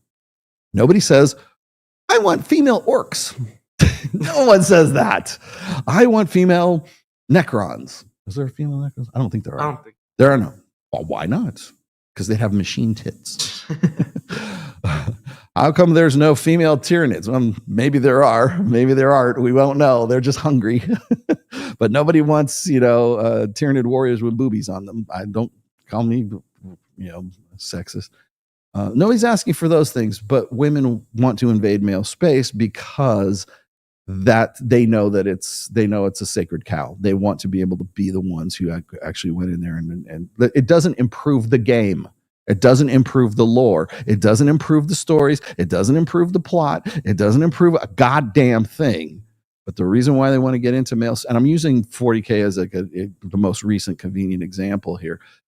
It could be anything, but in this case, the sort of the nerddom, the interest is a male interest that, for whatever reason, in the interest of the sisterhood uber alles, in the interest of gynocentrism, in the interest of whatever the fuck it is, we must have Space Marines with tits. No, we fucking don't. You want Space Marines with tits? Go play Age of Sigmar, because they knuckled under that bullshit like from the jump. So go fucking play that. And by the way, just for an aside here, there are female Space Marines. You just have to play Chaos and you have to play Slanesh. You're just playing the wrong fucking factions. In fact, they have boobs and they have dicks at the same time. So you choose whatever degeneracy you would like. Just go play Slanesh, because everything is pleasing to Slanesh. And I play Slanesh too. Also, Necrons, technically there is females, but they're rare. Yeah, and you don't see them at all. Because they're locked in, because their souls are locked into the machines of the Necrons. Exactly. And they're asleep. They're all asleep. All the female Necrons are still snoozing. Because they can. They're solipsistic. Yeah. No female orcs though. They reproduce by budding or like spores or fungus or something. Yes. Like at least in the old lore, that's what they used to do. See, I know everything about everything. Yeah, because male space is not improved just by putting women into it. And the only reason women want to be in male space is because they think that, because they want, honestly, they want overseers in the locker room. They want people there. They want women there to make sure that men are behaving correctly. That's really what it's about. Like I remember, when Augusta in Georgia, the golf club there, it was male only, and they decided that they were going to allow Condoleezza Rice to be at Augusta, and she was like, she's not even. Like, does she play golf? But they gave her the green jacket, right? Because in the interests of, and this was back in like the mid 2000s when George Bush was in the presidency. How did that improve Augusta? Well, it improved it because she probably donated. She probably put money into it somehow. There's the money exchanged hands. But it doesn't improve anything. It's just women want to be in male spaces because they want to pretend that they have some sort of oversight and that they've got some sort of control. It's about control and it's about power is what it's about. Is money and attention the main okay, so I got to you. Sir Rolo. I've been knighted again. Thank you for answering me, but how does one become an emotional drug dealer? Know what indignation is. I know some bad boys who don't bathe. Dude, bathe, please. just don't go there. Argue a lot, have no money, but get with women. Are they empty drug dealers? Empty drug dealers? Oh, you mean indignation drug dealers? Emotional drug dealers. Probably to a good extent. I kind of think they would have to, because you got to think about like all the stuff that women would like necessarily have to sort of overlook. Either that or they got real big dicks. Either that or they look real good. I don't think a lot of people really understand just how powerful being in shape and being a good looking guy is. Like you can get away with, like, what was it? To your point here, the experiment they did with that one guy who was, he put a Tinder profile up and they used this picture of this male model, good looking kid. And the guy in his profile says, I don't bathe. I don't have a lot of money. I just got out of prison. I am a former, pedophile or murderer or whatever it is. Like it's the worst of the worst. And like still got hits, still got likes, still women wanted to initiate contact with this guy who was even in the contacts, even in the communications, was saying, I don't take showers very much. I don't have that much money, blah, blah, blah. And it still made no difference to the sort of experiment subjects that these women were, because they wanted to get with a good looking guy. That's all that mattered. Is it about being a drug dealer? Is it about being an emotional drug dealer? No. Well, yes, in a way, because women want to get with a hot guy. If that is their drug of choice, then yes, you can get away with guys, bad boys who don't bathe. I don't think enough people really like. This is a thing. I would probably lock horns with Mike over this, but I don't think a lot of people really, like men and women, really appreciate the power of a good-looking dude.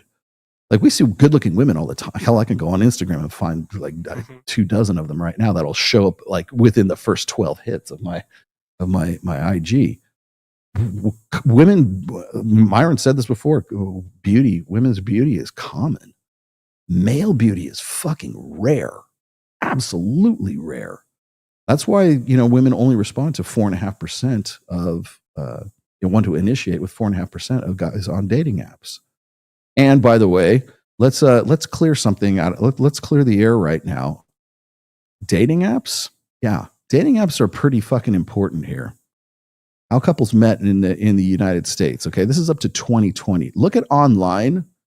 I don't ever want to hear you fucking idiots from the ivory tower telling me that Tinder, Hinge, Bumble, online dating is not as big a deal as people are making it out to be. Even college went down. Even Damn. college That's neighbors. crazy. You'll notice, what's not on the list anymore? Church. Gone. Oh, we met at the bookstore. Nobody's fucking meeting at the bookstore. Okay. Grade school. We met in grade school. Like 1%, 2% of people met in grade school. Work is still, there through friends is still making a thing, but now it's fallen off a fucking cliff. Same thing. Online is where it's at. And you know why that's where it's at? Because it's smoke and fucking mirrors. It has never been easy. I know Michael will agree with this. It has never been easier to fake the signals of high value. It has never been easier to convince women that you like conspicuous consumption. It's never been easier. It has never been easier to curate your like the first thing, hell, and on my program on Reignite and on MOA, the first thing you do, as far as I'm concerned, is get your fat ass in the gym. That's number one. The next thing you do is you get your Instagram on point. Instagram is the number one way. It's the number one online dating app. Not Tinder, not Bumble, not Hinge. I love it when I have to listen to like somebody like Alex from Date Psych or Mac and Murphy or the rest of these idiots. Will Costello. Like, I want to talk about like, people don't use good-looking girls don't really use Hinge and Bumble and everything. Yeah, I know. They use Instagram. That's a form of online dating, you dumb fucks.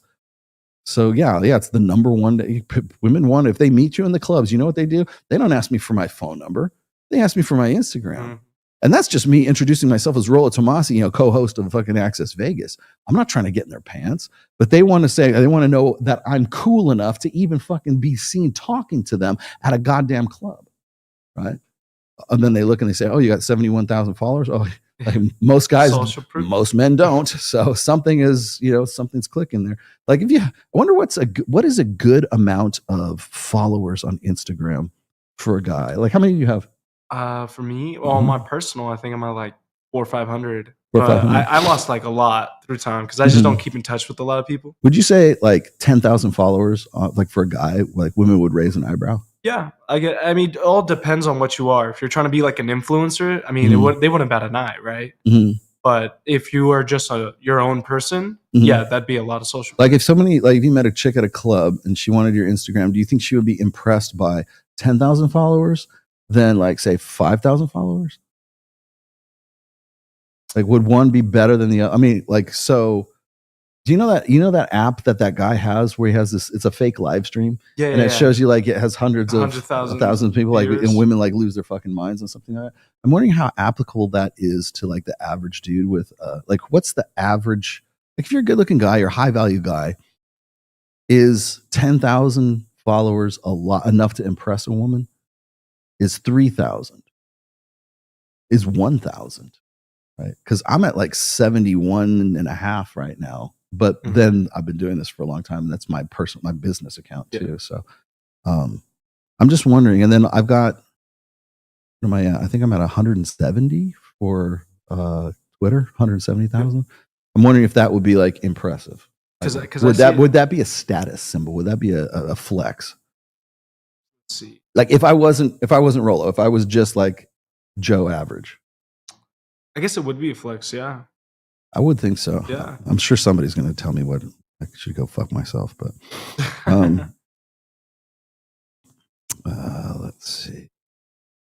Serious question. As a 25 to 35-year-old, should men consider marriage or wait until 35 to 45, or at all, by the way? I think it depends on the guy.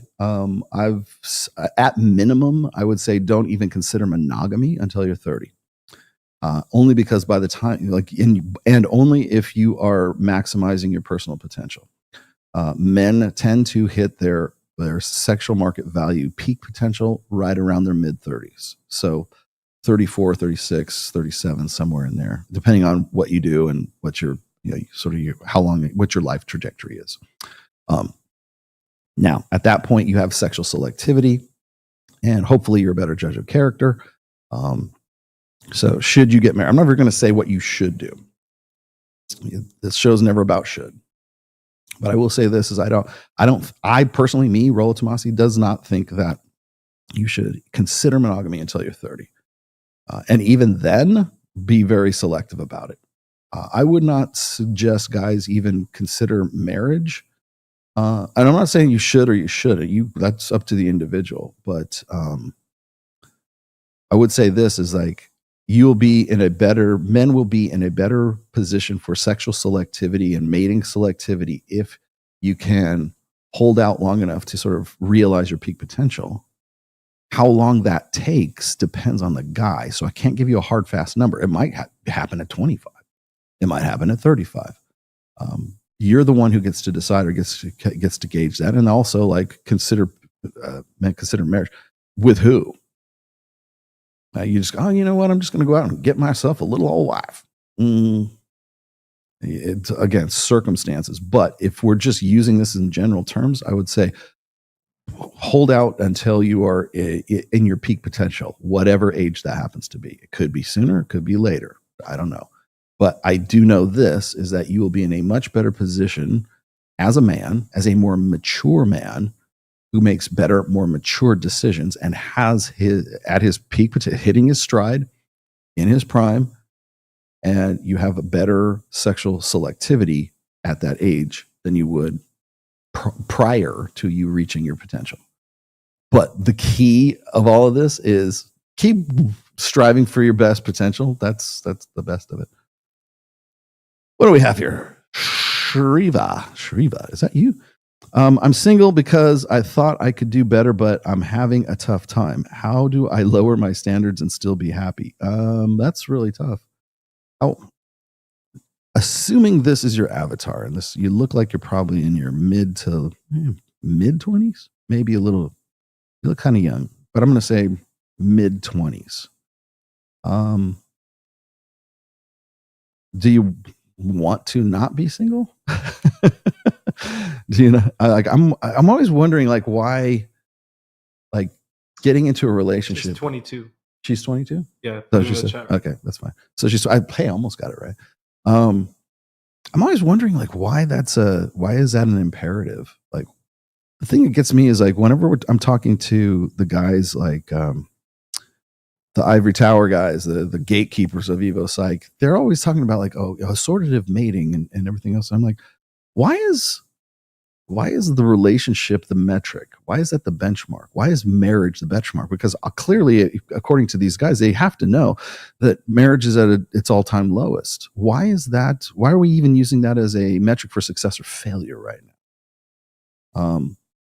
The problem you're going to run into, Shriva, is that the closer you get towards 28, probably the more pressure you're going to feel. Again, is it that imperative to you at 22? It might be. I don't know. From where your I don't know what your culture is. Maybe it's Indian. I don't know. But I think that when we use marriage or like having a boyfriend or a girlfriend, when you use that as a metric for success, I think you set yourself up for failure. I think that's something that should I'm dating with intent. Well, you're going to probably be more disappointed with that intent than you are going to be with the actual dating part of it. So see, the problem is, I think when do I have to lower my standards to still be happy? That's tough because a lot of especially in westernized female feminist culture, women are told that they should never settle. You only want the best. And God forbid you ever get a guy, you ever live your life to do anything for the express pleasure of a man, right? He's the one that should raise himself up to your standards. You shouldn't have to lower your standards to get with a guy, right? Well, what are your standards? Maybe that's a better place to start. What are your standards? I need a hot guy with a lot of money. Well, those are your standards. It looks like you probably, I don't know. It looks like you probably could do pretty well. Now, the other part of your question here is, and still be happy. Take the word happy and throw it out of your vocabulary. I know that sounds evil, huh? Seriously, because how can I still be happy? You will never be happy. You can do things that make you feel the emotion of happiness, but you will never fucking be happy. You will never be content. The human condition, the human experience, the human experience is defined by discontent, not by contentment. There is no fucking pussy at the end of the rainbow. There is no idealized nirvanic state of mind or whatever the fuck you want to call it that is going to be this wonderful state of contentment and belief. You know when you're going to find that state is when you're dead. And hopefully God will be waiting for you on the other side saying, here's nirvana, here's paradise, whatever. You can be content and happy to feel the happiness all the time. But as long as you're alive, you will never be happy. You can do things that make you feel happiness. Happiness is in the doing, not in the being. And this is, since she's female, I'm going to take a little bit extra time here because this is one of the reasons why women are prescribed at shocking levels SSRIs and which are antidepressants, because women are sold a bill of goods from the time they're children that they deserve and are entitled to a sustainable, maintainable life of unending joy and happiness and contentment. And if they don't get it, that means they have to lower their standards to get it. They have to, but the problem is that there's no state of happiness. You will not be happy. Our emotions are meant to interpret our surroundings. Our emotions are meant to motivate us to move and behave in ways to get us out of one position and put us into another position. And usually those motivations come from two different sources: reproduction and survival. So if you want to know why you get hangry, we call it hangry. Why? Because the angry part of hangry is meant to satisfy the hunger. Because what do we like? It makes sense, right? If you're angry and you get frustrated and you get motivated to go and run down small game or kill something because you're angry, it's because you need to eat. And that's why you get frustrated. That's why you get the feeling of quote unquote hangriness, right? And so what does that do? It propels you to get up out of your fat ass and go and run down the caribou, right? Go get in your car and go down to Taco Bell and get the burrito supreme. That's what motivates you to move from one state to another state. And when we're talking about happiness, we want to feel happiness. I feel happiness when I'm doing this with you right now because I enjoy what I'm doing. Now, that doesn't mean I'm going to be happy after the show. I might be really pissed off. I don't know. I don't know what I'm going to feel afterwards, but when I am doing things that make me happy, if I like my hobbies, I like playing guitar, but after I'm done playing guitar, I'm not happy. I'm happy while I'm playing guitar because it's motivating me to do one thing, to be creative, to do something else, right? You cannot ever be content. You will never. And by the way, that's a feature, not a bug, because contentment leads to stagnation. So when you're talking about like, do I lower my standards and still be happy? Well, first of all, it's a moot point because you won't ever be happy. So do you want to feel happiness? What makes you feel happy? What do you do that makes you experience happiness? So don't think that you're going to ever have this goal state, this operative goal state of happiness and contentment, because it doesn't exist. So get that out of you. By the way, you'll be much happier if you throw that shit away and take that out of your vocabulary. That's not to give you a sense of hopelessness. It's to redefine how you view happiness. You do happy. You don't be happy. I guess maybe that's the best way to say it. Now, do you lower your standards? It depends. Depends on what are your standards. And your standards might be pretty low already. I don't know. Yeah, I kind of like fat guys now. And all right, well, okay. Out of shape guys, old guys. What's your standards? Yeah, I won't do this, but I will do this. I would need to know what those are. But it's a common refrain from women right now, where it's like, oh, if I tell them like, okay, you want to get a guy, you really want to get it with a man? Yeah, well, you have to get back in touch with your feminine side. It doesn't look like you have a problem with that, so we're just gonna spitball here a little bit. But most of the girls that I talk to who are like in their 30s, like their early 30s, 29 to 31, somewhere in there, they will say, I have to drop my standards to get with a guy. I'm like, no, you have to get in touch with you have to really sort of realign yourself with your feminine. Oh, okay. How do I do that? Well, you realign yourself with your feminine. Well, you mean I got to dumb myself down? See, and then they're fucked because they've been taught from the time they were children that to be anything other than, a strong, independent woman is a failure. And to do anything for the express pleasure of a man makes you a failure. And you're a traitor to the strong, independent woman army.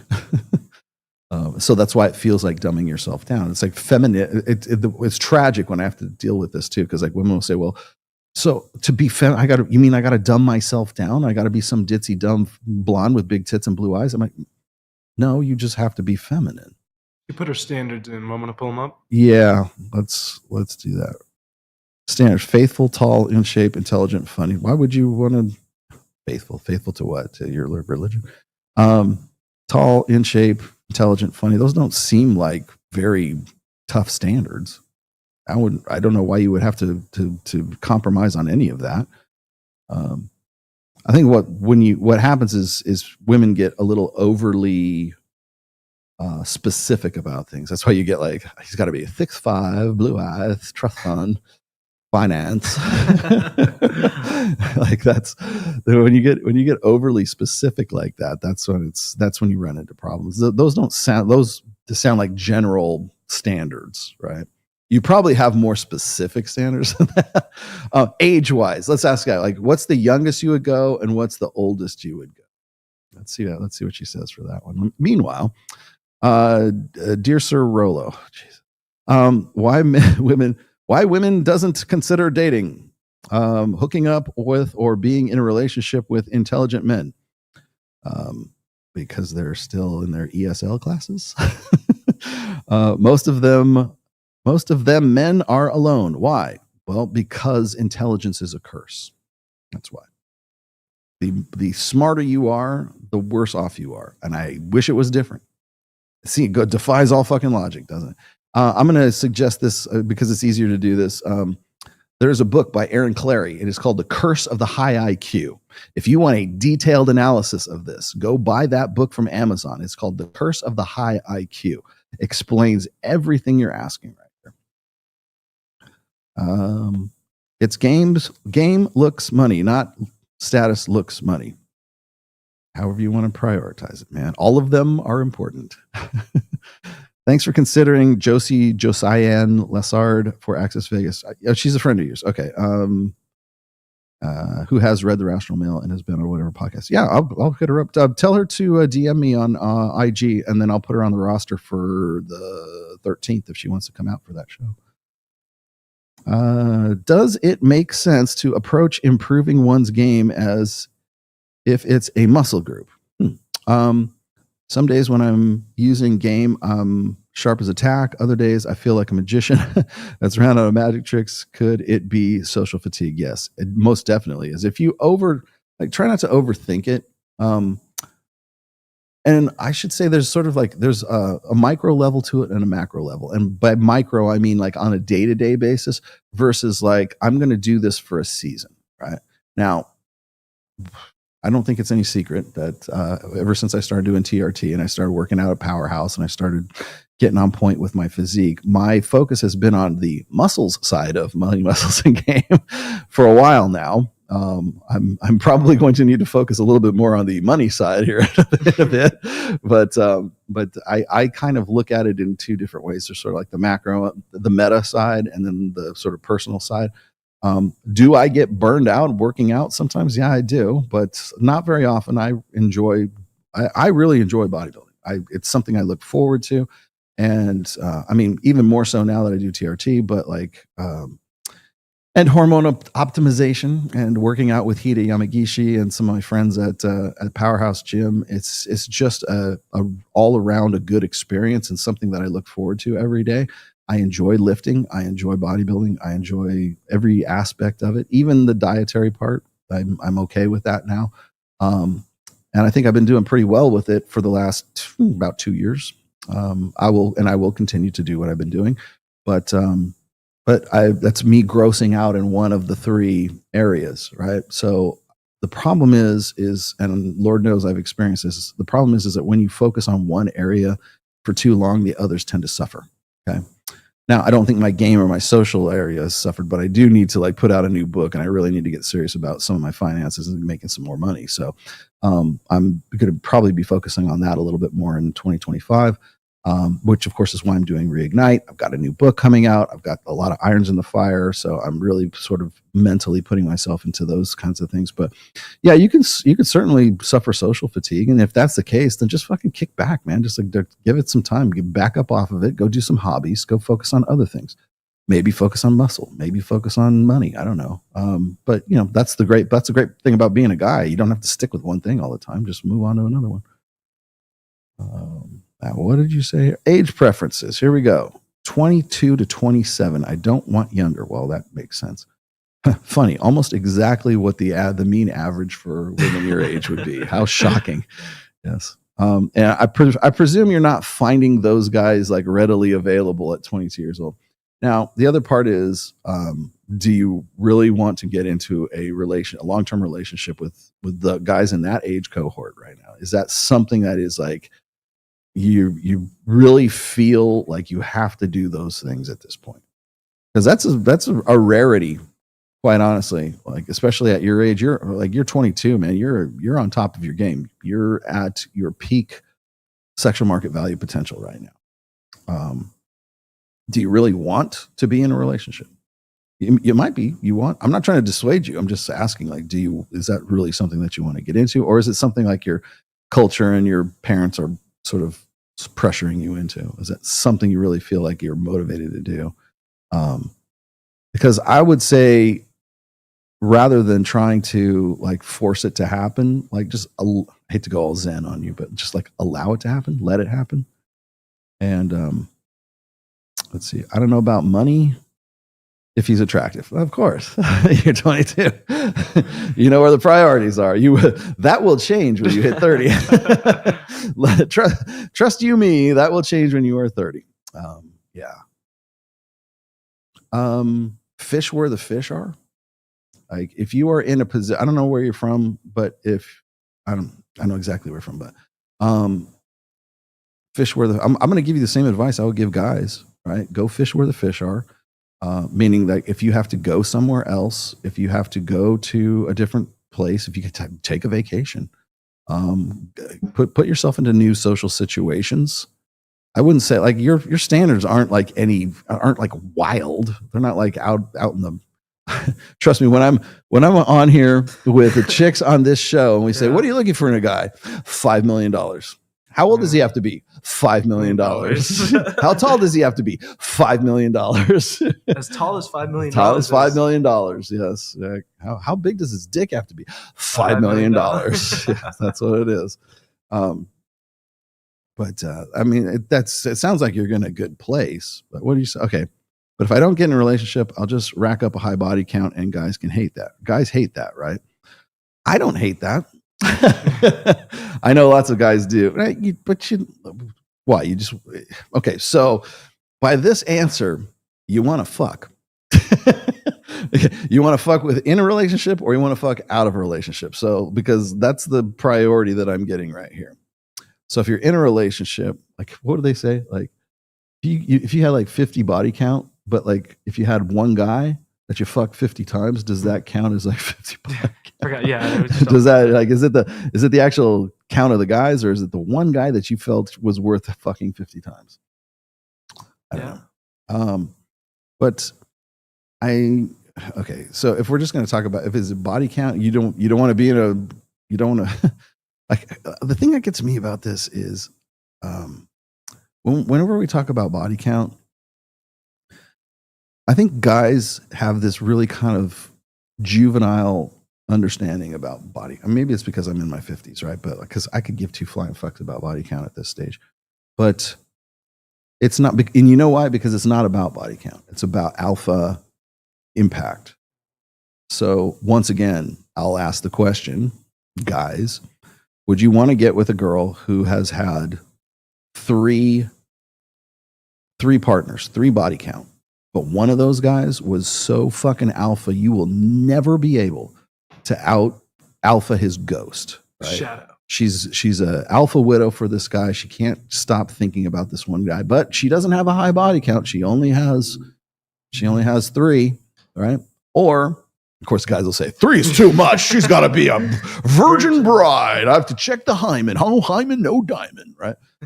Or they'll be, or would you rather get with a girl who has a 20 body count, but you're the most badass alpha motherfucker she has ever met in her life, and she is ride or die.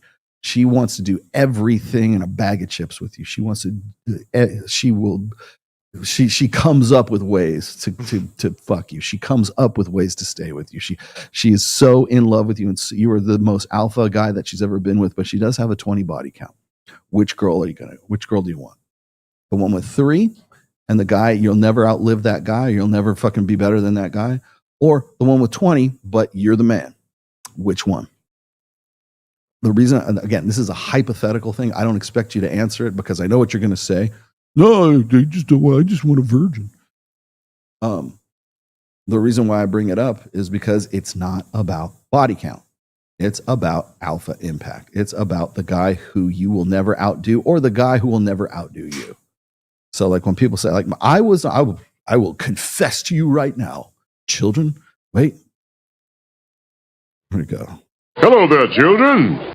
There we go. I will confess to you right now, I was not my wife's first, and she was not my first. I did not lose my virginity with my wife, and she did not lose her virginity with me. You already know what my body count is. It's 41. I don't know exactly what my wife's body count is, but I know it's less than 7. At least from what I have been able to learn over the 28 years we've been married. Piece together, right? Oh, well, then she must be 21. Still, even if that's the case, even if it's triple that, I still win. I'm the bigger man whore, if that's what you want to call it, right? But I have no flying fucking problem whatsoever with that, because I know I out alpha everyone she's ever been with, and will continue to do so. She's 100% fully dependent on me. She loves me, I don't say unconditionally, but she's ride or die. She has been ride or die since day fucking one. I don't care what, but give 2 flying fucks about body count. And once you get past like a certain age, for you, maybe it's 40s, maybe it's 50s, I don't know. You get past a certain age, I don't care. The chicks you're going to be with are going to have a body count. Okay. Is she DTF? Yes. Man, those are my standards. That was it. Let's go. Sounds good to me. Ruin my life. I don't care. Right. I'm kidding. I'm joking. Don't take that literally. God. I can't believe you said that. So, but I don't give advice. I'm just analyzing your situation. I don't think you're like Shiva, whatever your name is. I don't think your standards are all that big a deal. I wouldn't worry about the body count thing. I'm not saying go fuck anybody, random strangers or anything. That is not an endorsement to go fuck a bunch of people. But if you're asking me, oh, I need to be in a relationship because I want to fuck, or if I'm not in a relationship, then I have a high body count because I want to fuck. So what I'm getting is the operative here is you're DTF, man. You know. All right. Would you like the number to the show, right? I will have you on Access Vegas next week. But I was going to say is if you're really seriously looking for a guy that you want to have like sort of a long term, I'm not going to dissuade you from having.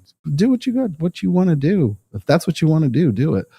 But if you want to find guys who are going to meet your very mild standards and you can't find them in the hometown that you're in right now, fish where the fish are. I keep saying that to guys. I'll say the same thing to you, man. You have to go and change your location.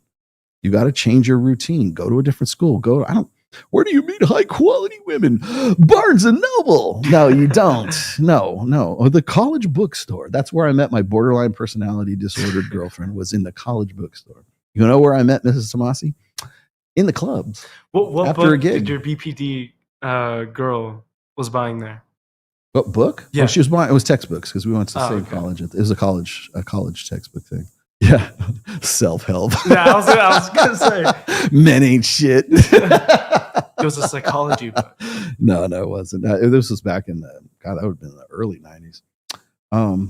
No, it was actually a college bookstore. We were getting textbooks for the semester. And that's when I met her there. And God, everything went downhill from that point. Okay, last two here. A woman should be on her knees since she wants the marriage and the ring. Oh, you mean like in abeyance? It's funny. You want to know where that custom comes from? Getting on your knees is because it used to be part of what the chivalrous code of the romantic ideal. Because back when getting on one knee and like proposing and hey, like, will you marry me, my undying love? It's because men of that time, of that era, were women were the second class citizens. Women were like. For a man to take a position of subservience to a woman you just didn't do that, right? That was a sign of submission. That was surrender. Like if a knight in shining armor took that position in front of another knight, he's saying, please don't kill me. Yep. That's why that was significant back then. All right. Oh, Jesus. Alex from Playing with Fire designed a prescription of long, confident, and persistent text game where the girl eventually gives in after a while. Oh, so Sex Pest game.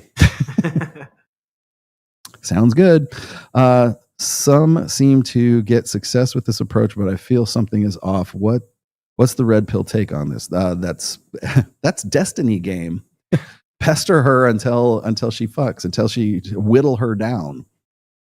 I'm not, it sounds like anyways, to me anyways, it sounds like last minute resistance. It's like there used to be techniques back from the old pickup artists, like, Mystery, of course, how to overcome LMR, last minute resistance. And so it was usually push pull. It was takeaways. It was reward and punishment. It was really, you want to know why I got into like, sort of observing the pickup artists community, seduction. I was interested in the seduction community. It's because I was studying behavioral psychology at the time, and a lot of those techniques had like parallels in behavioral psychology. That's operant conditioning, is what that is, right? So it's a persistent text game where the girl eventually gives in after a while. I don't want a chick to fucking give in. I want a chick to fuck me right then and there because she's so into fucking me she can't help herself. What did I and Dr. Orion Taraban say? We want a woman who's going to break the rules we said this, right, Orion? Women will break rules for alphas and they'll make rules for betas. Well, if you have to go through if you have to persistently text this chick over and over again to get her to whittle down her resistance, like, would it not be better spent with a woman who's like showing interest in you and wants to fuck you in the first place? like it's like Gene Simmons' game, right? Gene Simmons always said that he never wanted to fuck a chick who needed alcohol to want to fuck him. Yeah, because if she has to have some sort of medication or she has to be like, fucked up to want, he's not getting her full genuine desire. You're negotiating desire. That is, you know what that is? Texting game persistence. First of all, you're a sex pest. Like that's what Destiny is a sex pest. So that's Destiny game to begin with. And then second of all, it's like, eventually after a while, she'll give in. Well, do you want to be with a chick who like you had to fucking like, bat her down until she gave in? I would much rather be with a chick who's into me, who wants to fuck me so badly she'll break her rules to want to fuck me. Other than that, why would I do that? If you're such a badass at game, if you're so good at it, why would that even be a thing? Why would you not be, okay, fine, she's not into it. I've got 10 other girls that I got on tap over here. I'm so good at fucking game. Why would I do that? Why would I put my time and energy into that kind of effort? If I'm so good at it that I could have a roster of other chicks. It doesn't make sense. It's impractical is what it is. I don't know. Maybe I'm wrong. Your body count's 13 at 22. I don't judge you. Call me. Come here, baby. Come here. It's okay. Don't worry, I won't pester you with text. I don't need to whittle you down. Please, fellas, do not take trigonometry seriously. You got Southern, Pearl, Watson, and now former OF chick. Why not Sadia Khan, for Christ's sake? Yeah, trigonometry, thank you for that. Good. Thank you. Good analysis sort of at the end of the show here. Yeah, trigonometry. Somebody's going to take that and turn that. There's the clip. My guy. I have this guy that follows me on Instagram all the time. I forget the guy's name, but he always like makes his avatar like me doing like this. Here's your avatar now. Yes, no, fuck those guys, man. I'm done with that shit. And by the way, I appreciate the effort because I have guys that will hit me up and they'll include they'll at me in their responses, say you should interview Rollo Tomassi every time a new trigonometry thing comes up. No, fuck those. I'm thank you for helping. Thank you for thinking about me, but I'm done. There's no point. What am I going to say that hasn't already said? They're not going to have me on that show. They're fucking scared. They are fucking scared. They're scared of me. And they're scared of Mike. And you know why they're scared of Mike? Because he's associated with me.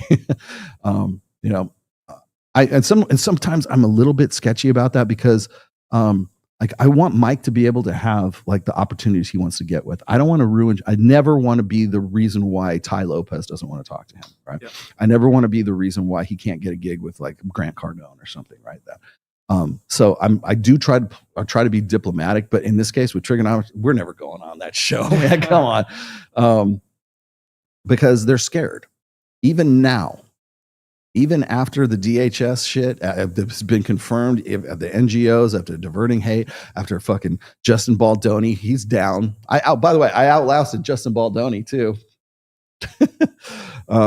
Yeah, Lauren Southern, outlasted Brittany Venti, outlasted Jordan Peterson version 1 and version 2, outlasted Michaela Peterson, outlasted Destiny, outlasted Sneeko, outlasted Zerka, outlasted fucking DJ Academics, who's going down for grooming fucking a 15-year-old boy right now.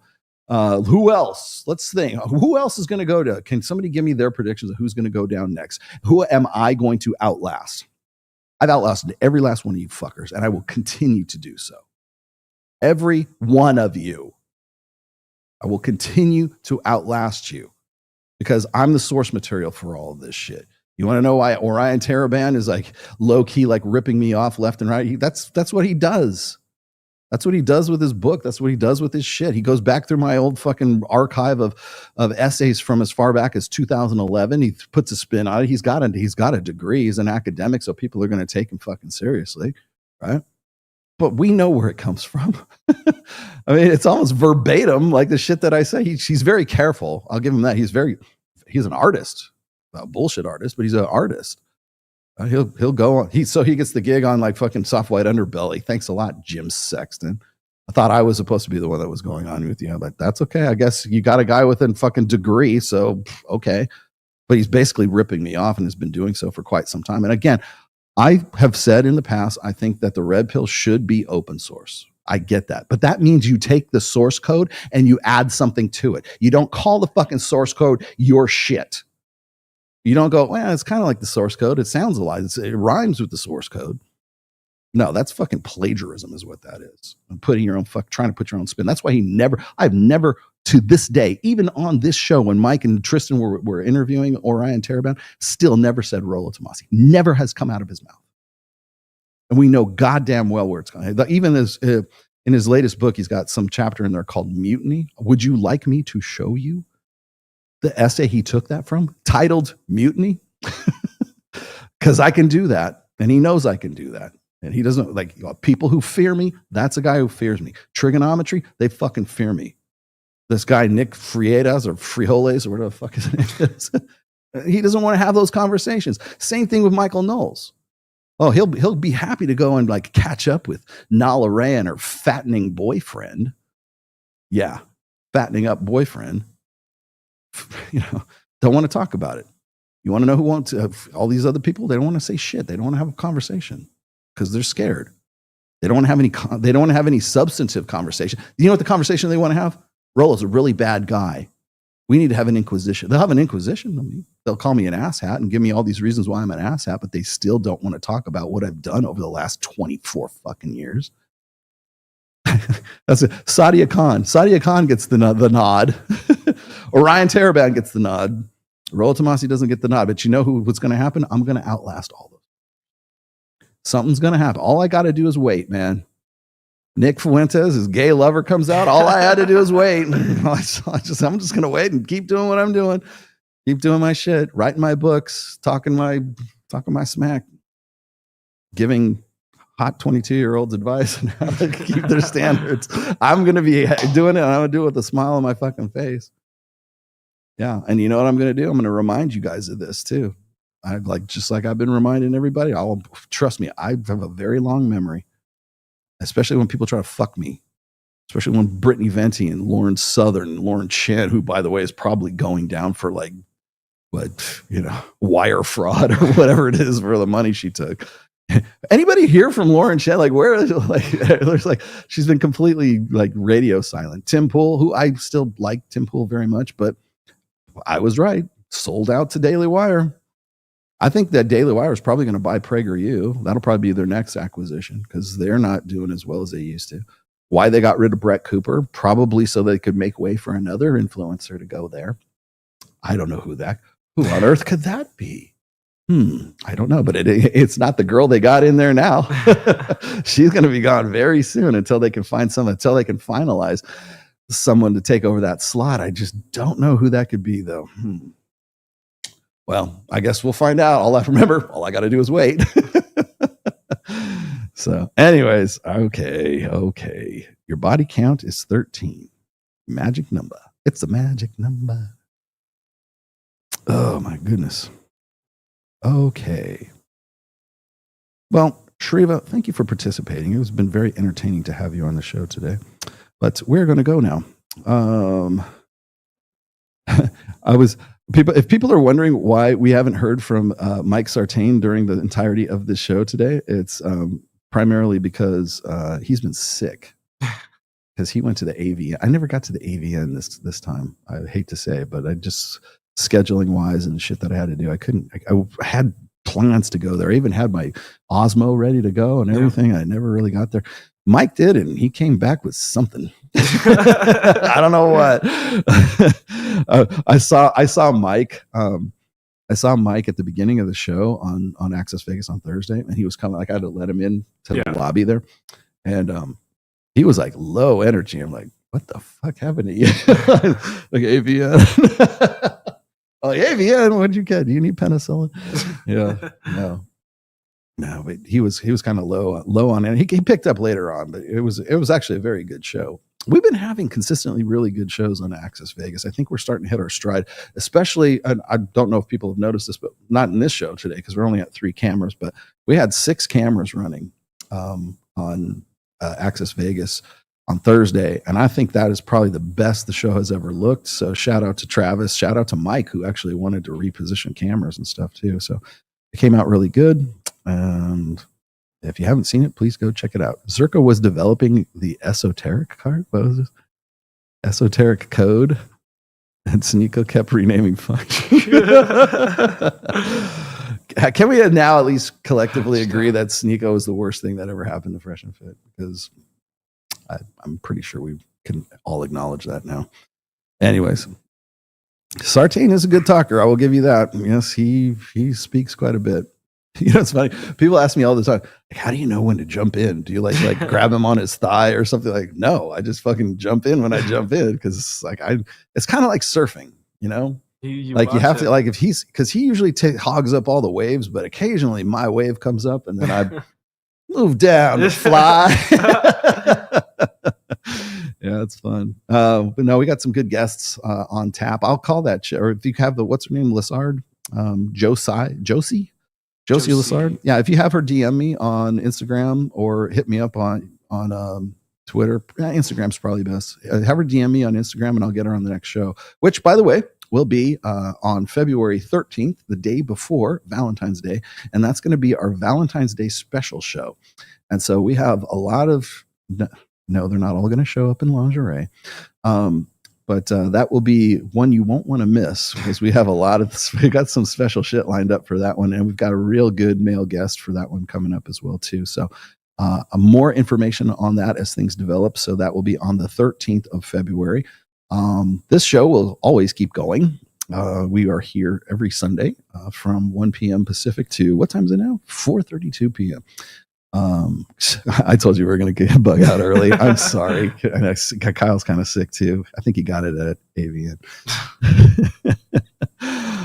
Anyways, let's see. Yeah, you're going to definitely want to watch the 13th show for Access Vegas. And let's see. If you're interested in the opening song, that is our theme song. That's me, by the way, and my band called Jinx. And you can go and get the single of Told You So, which is what the name of that song is. You can go pick that up. I already put the link to it, the direct link to it, in the description, so you can pick that up and you can have it for free for the time being, because it's available for download on our Reverb Nation page, so that you get it for nothing.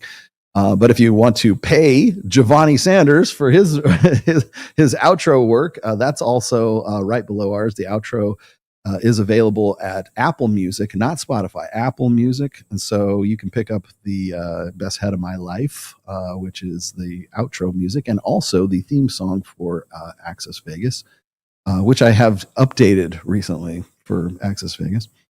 And I think that's about it. So I will do my best to get a midweek show this time. I'll probably do it from my home studio, though. So if I do one, it'll probably be on Wednesday of next week. Other than that, one last thing. Please feel free to join Reignite. It is reignitealpha.com. You can get the link is the second one down or third one down and right before the fold. So if that's something you want to join. Also, I have open enrollment available now for my Patreon group. It's kind of exclusive, but we're kind of coming back from the holiday season. So I have slots open there. If you want to get in, I do a monthly talk. It's for 2 hours. I don't, by the way, you male, female, doesn't matter to me. You got to just be part of the Patreon group.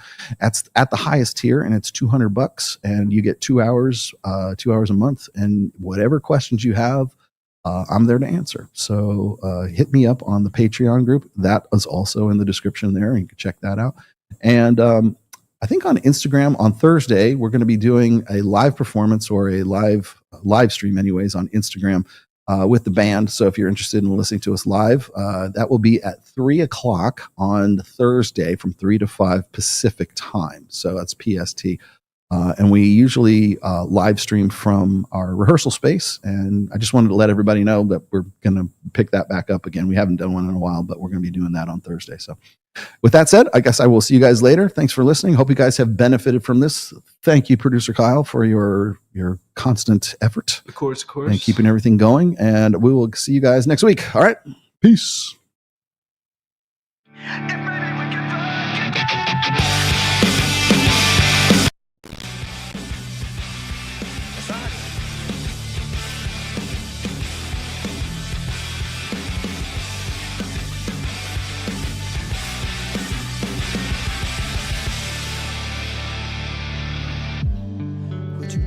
Gotcha, bitch. I need to feel you on top of me. It was my first time, but I was just a kid when we met and went to bed. Dump that bitch. It was my first time. What do you expect from me? I'm breaking up the rules now in the game. I've got some new tools. Please do the same. Time came by and went over like a matchbox stereo. I feel like I just took a bath in battery acid. Bound to keep me up all night. But maybe we can fuck again, and maybe things are different. Goddamn, baby, one more again. Won't you put it on me one more again? I need to know if maybe we can fuck again, then maybe things are different. Goddamn, baby, one more again. Could have the best of my life. Tell these bitches to go to hell. Like, man, well, Tomassi don't get no hoes, man. Now we're fucking in the bathroom, tearing up everywhere while I got your hair. Why you screaming my name? That's nasty. It is nasty, right? Isn't it nasty? She was swinging in the bedroom. All right. Like she's calling you Kelly. Well, I'm a whore. Run me up and down like a pony. Turning up my song, getting messy. Working up and down on your body. Run me up and down like a pony. Turning up my song on your body. Baby, we'll get down to it all night. You lose. Good gangster. And maybe things are different. Goddamn, baby, one more again. Won't you put it on me one more again? I need to know if maybe we can fuck again, then maybe things are different. Goddamn, baby, one more again. Bye, Felicia. Preceding podcast has been a production of The Rational Male. All rights reserved. Registered trademark 2025. Don't steal Kyle stuff.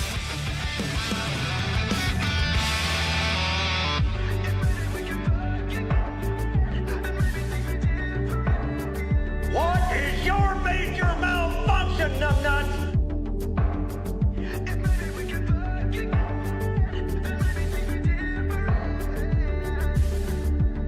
She's not a Christian! If maybe we can fuck again, and maybe things are different. Goddamn, baby, one more again. Won't you put it on me one more again? I need to know. If maybe we can fuck again, then maybe things are different. Goddamn, baby, one more again. Could have the best of my life.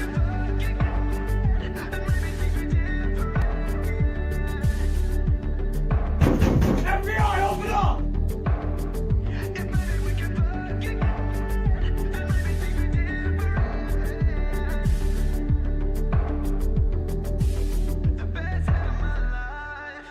Tell that bitch to be cool. Say, bitch, be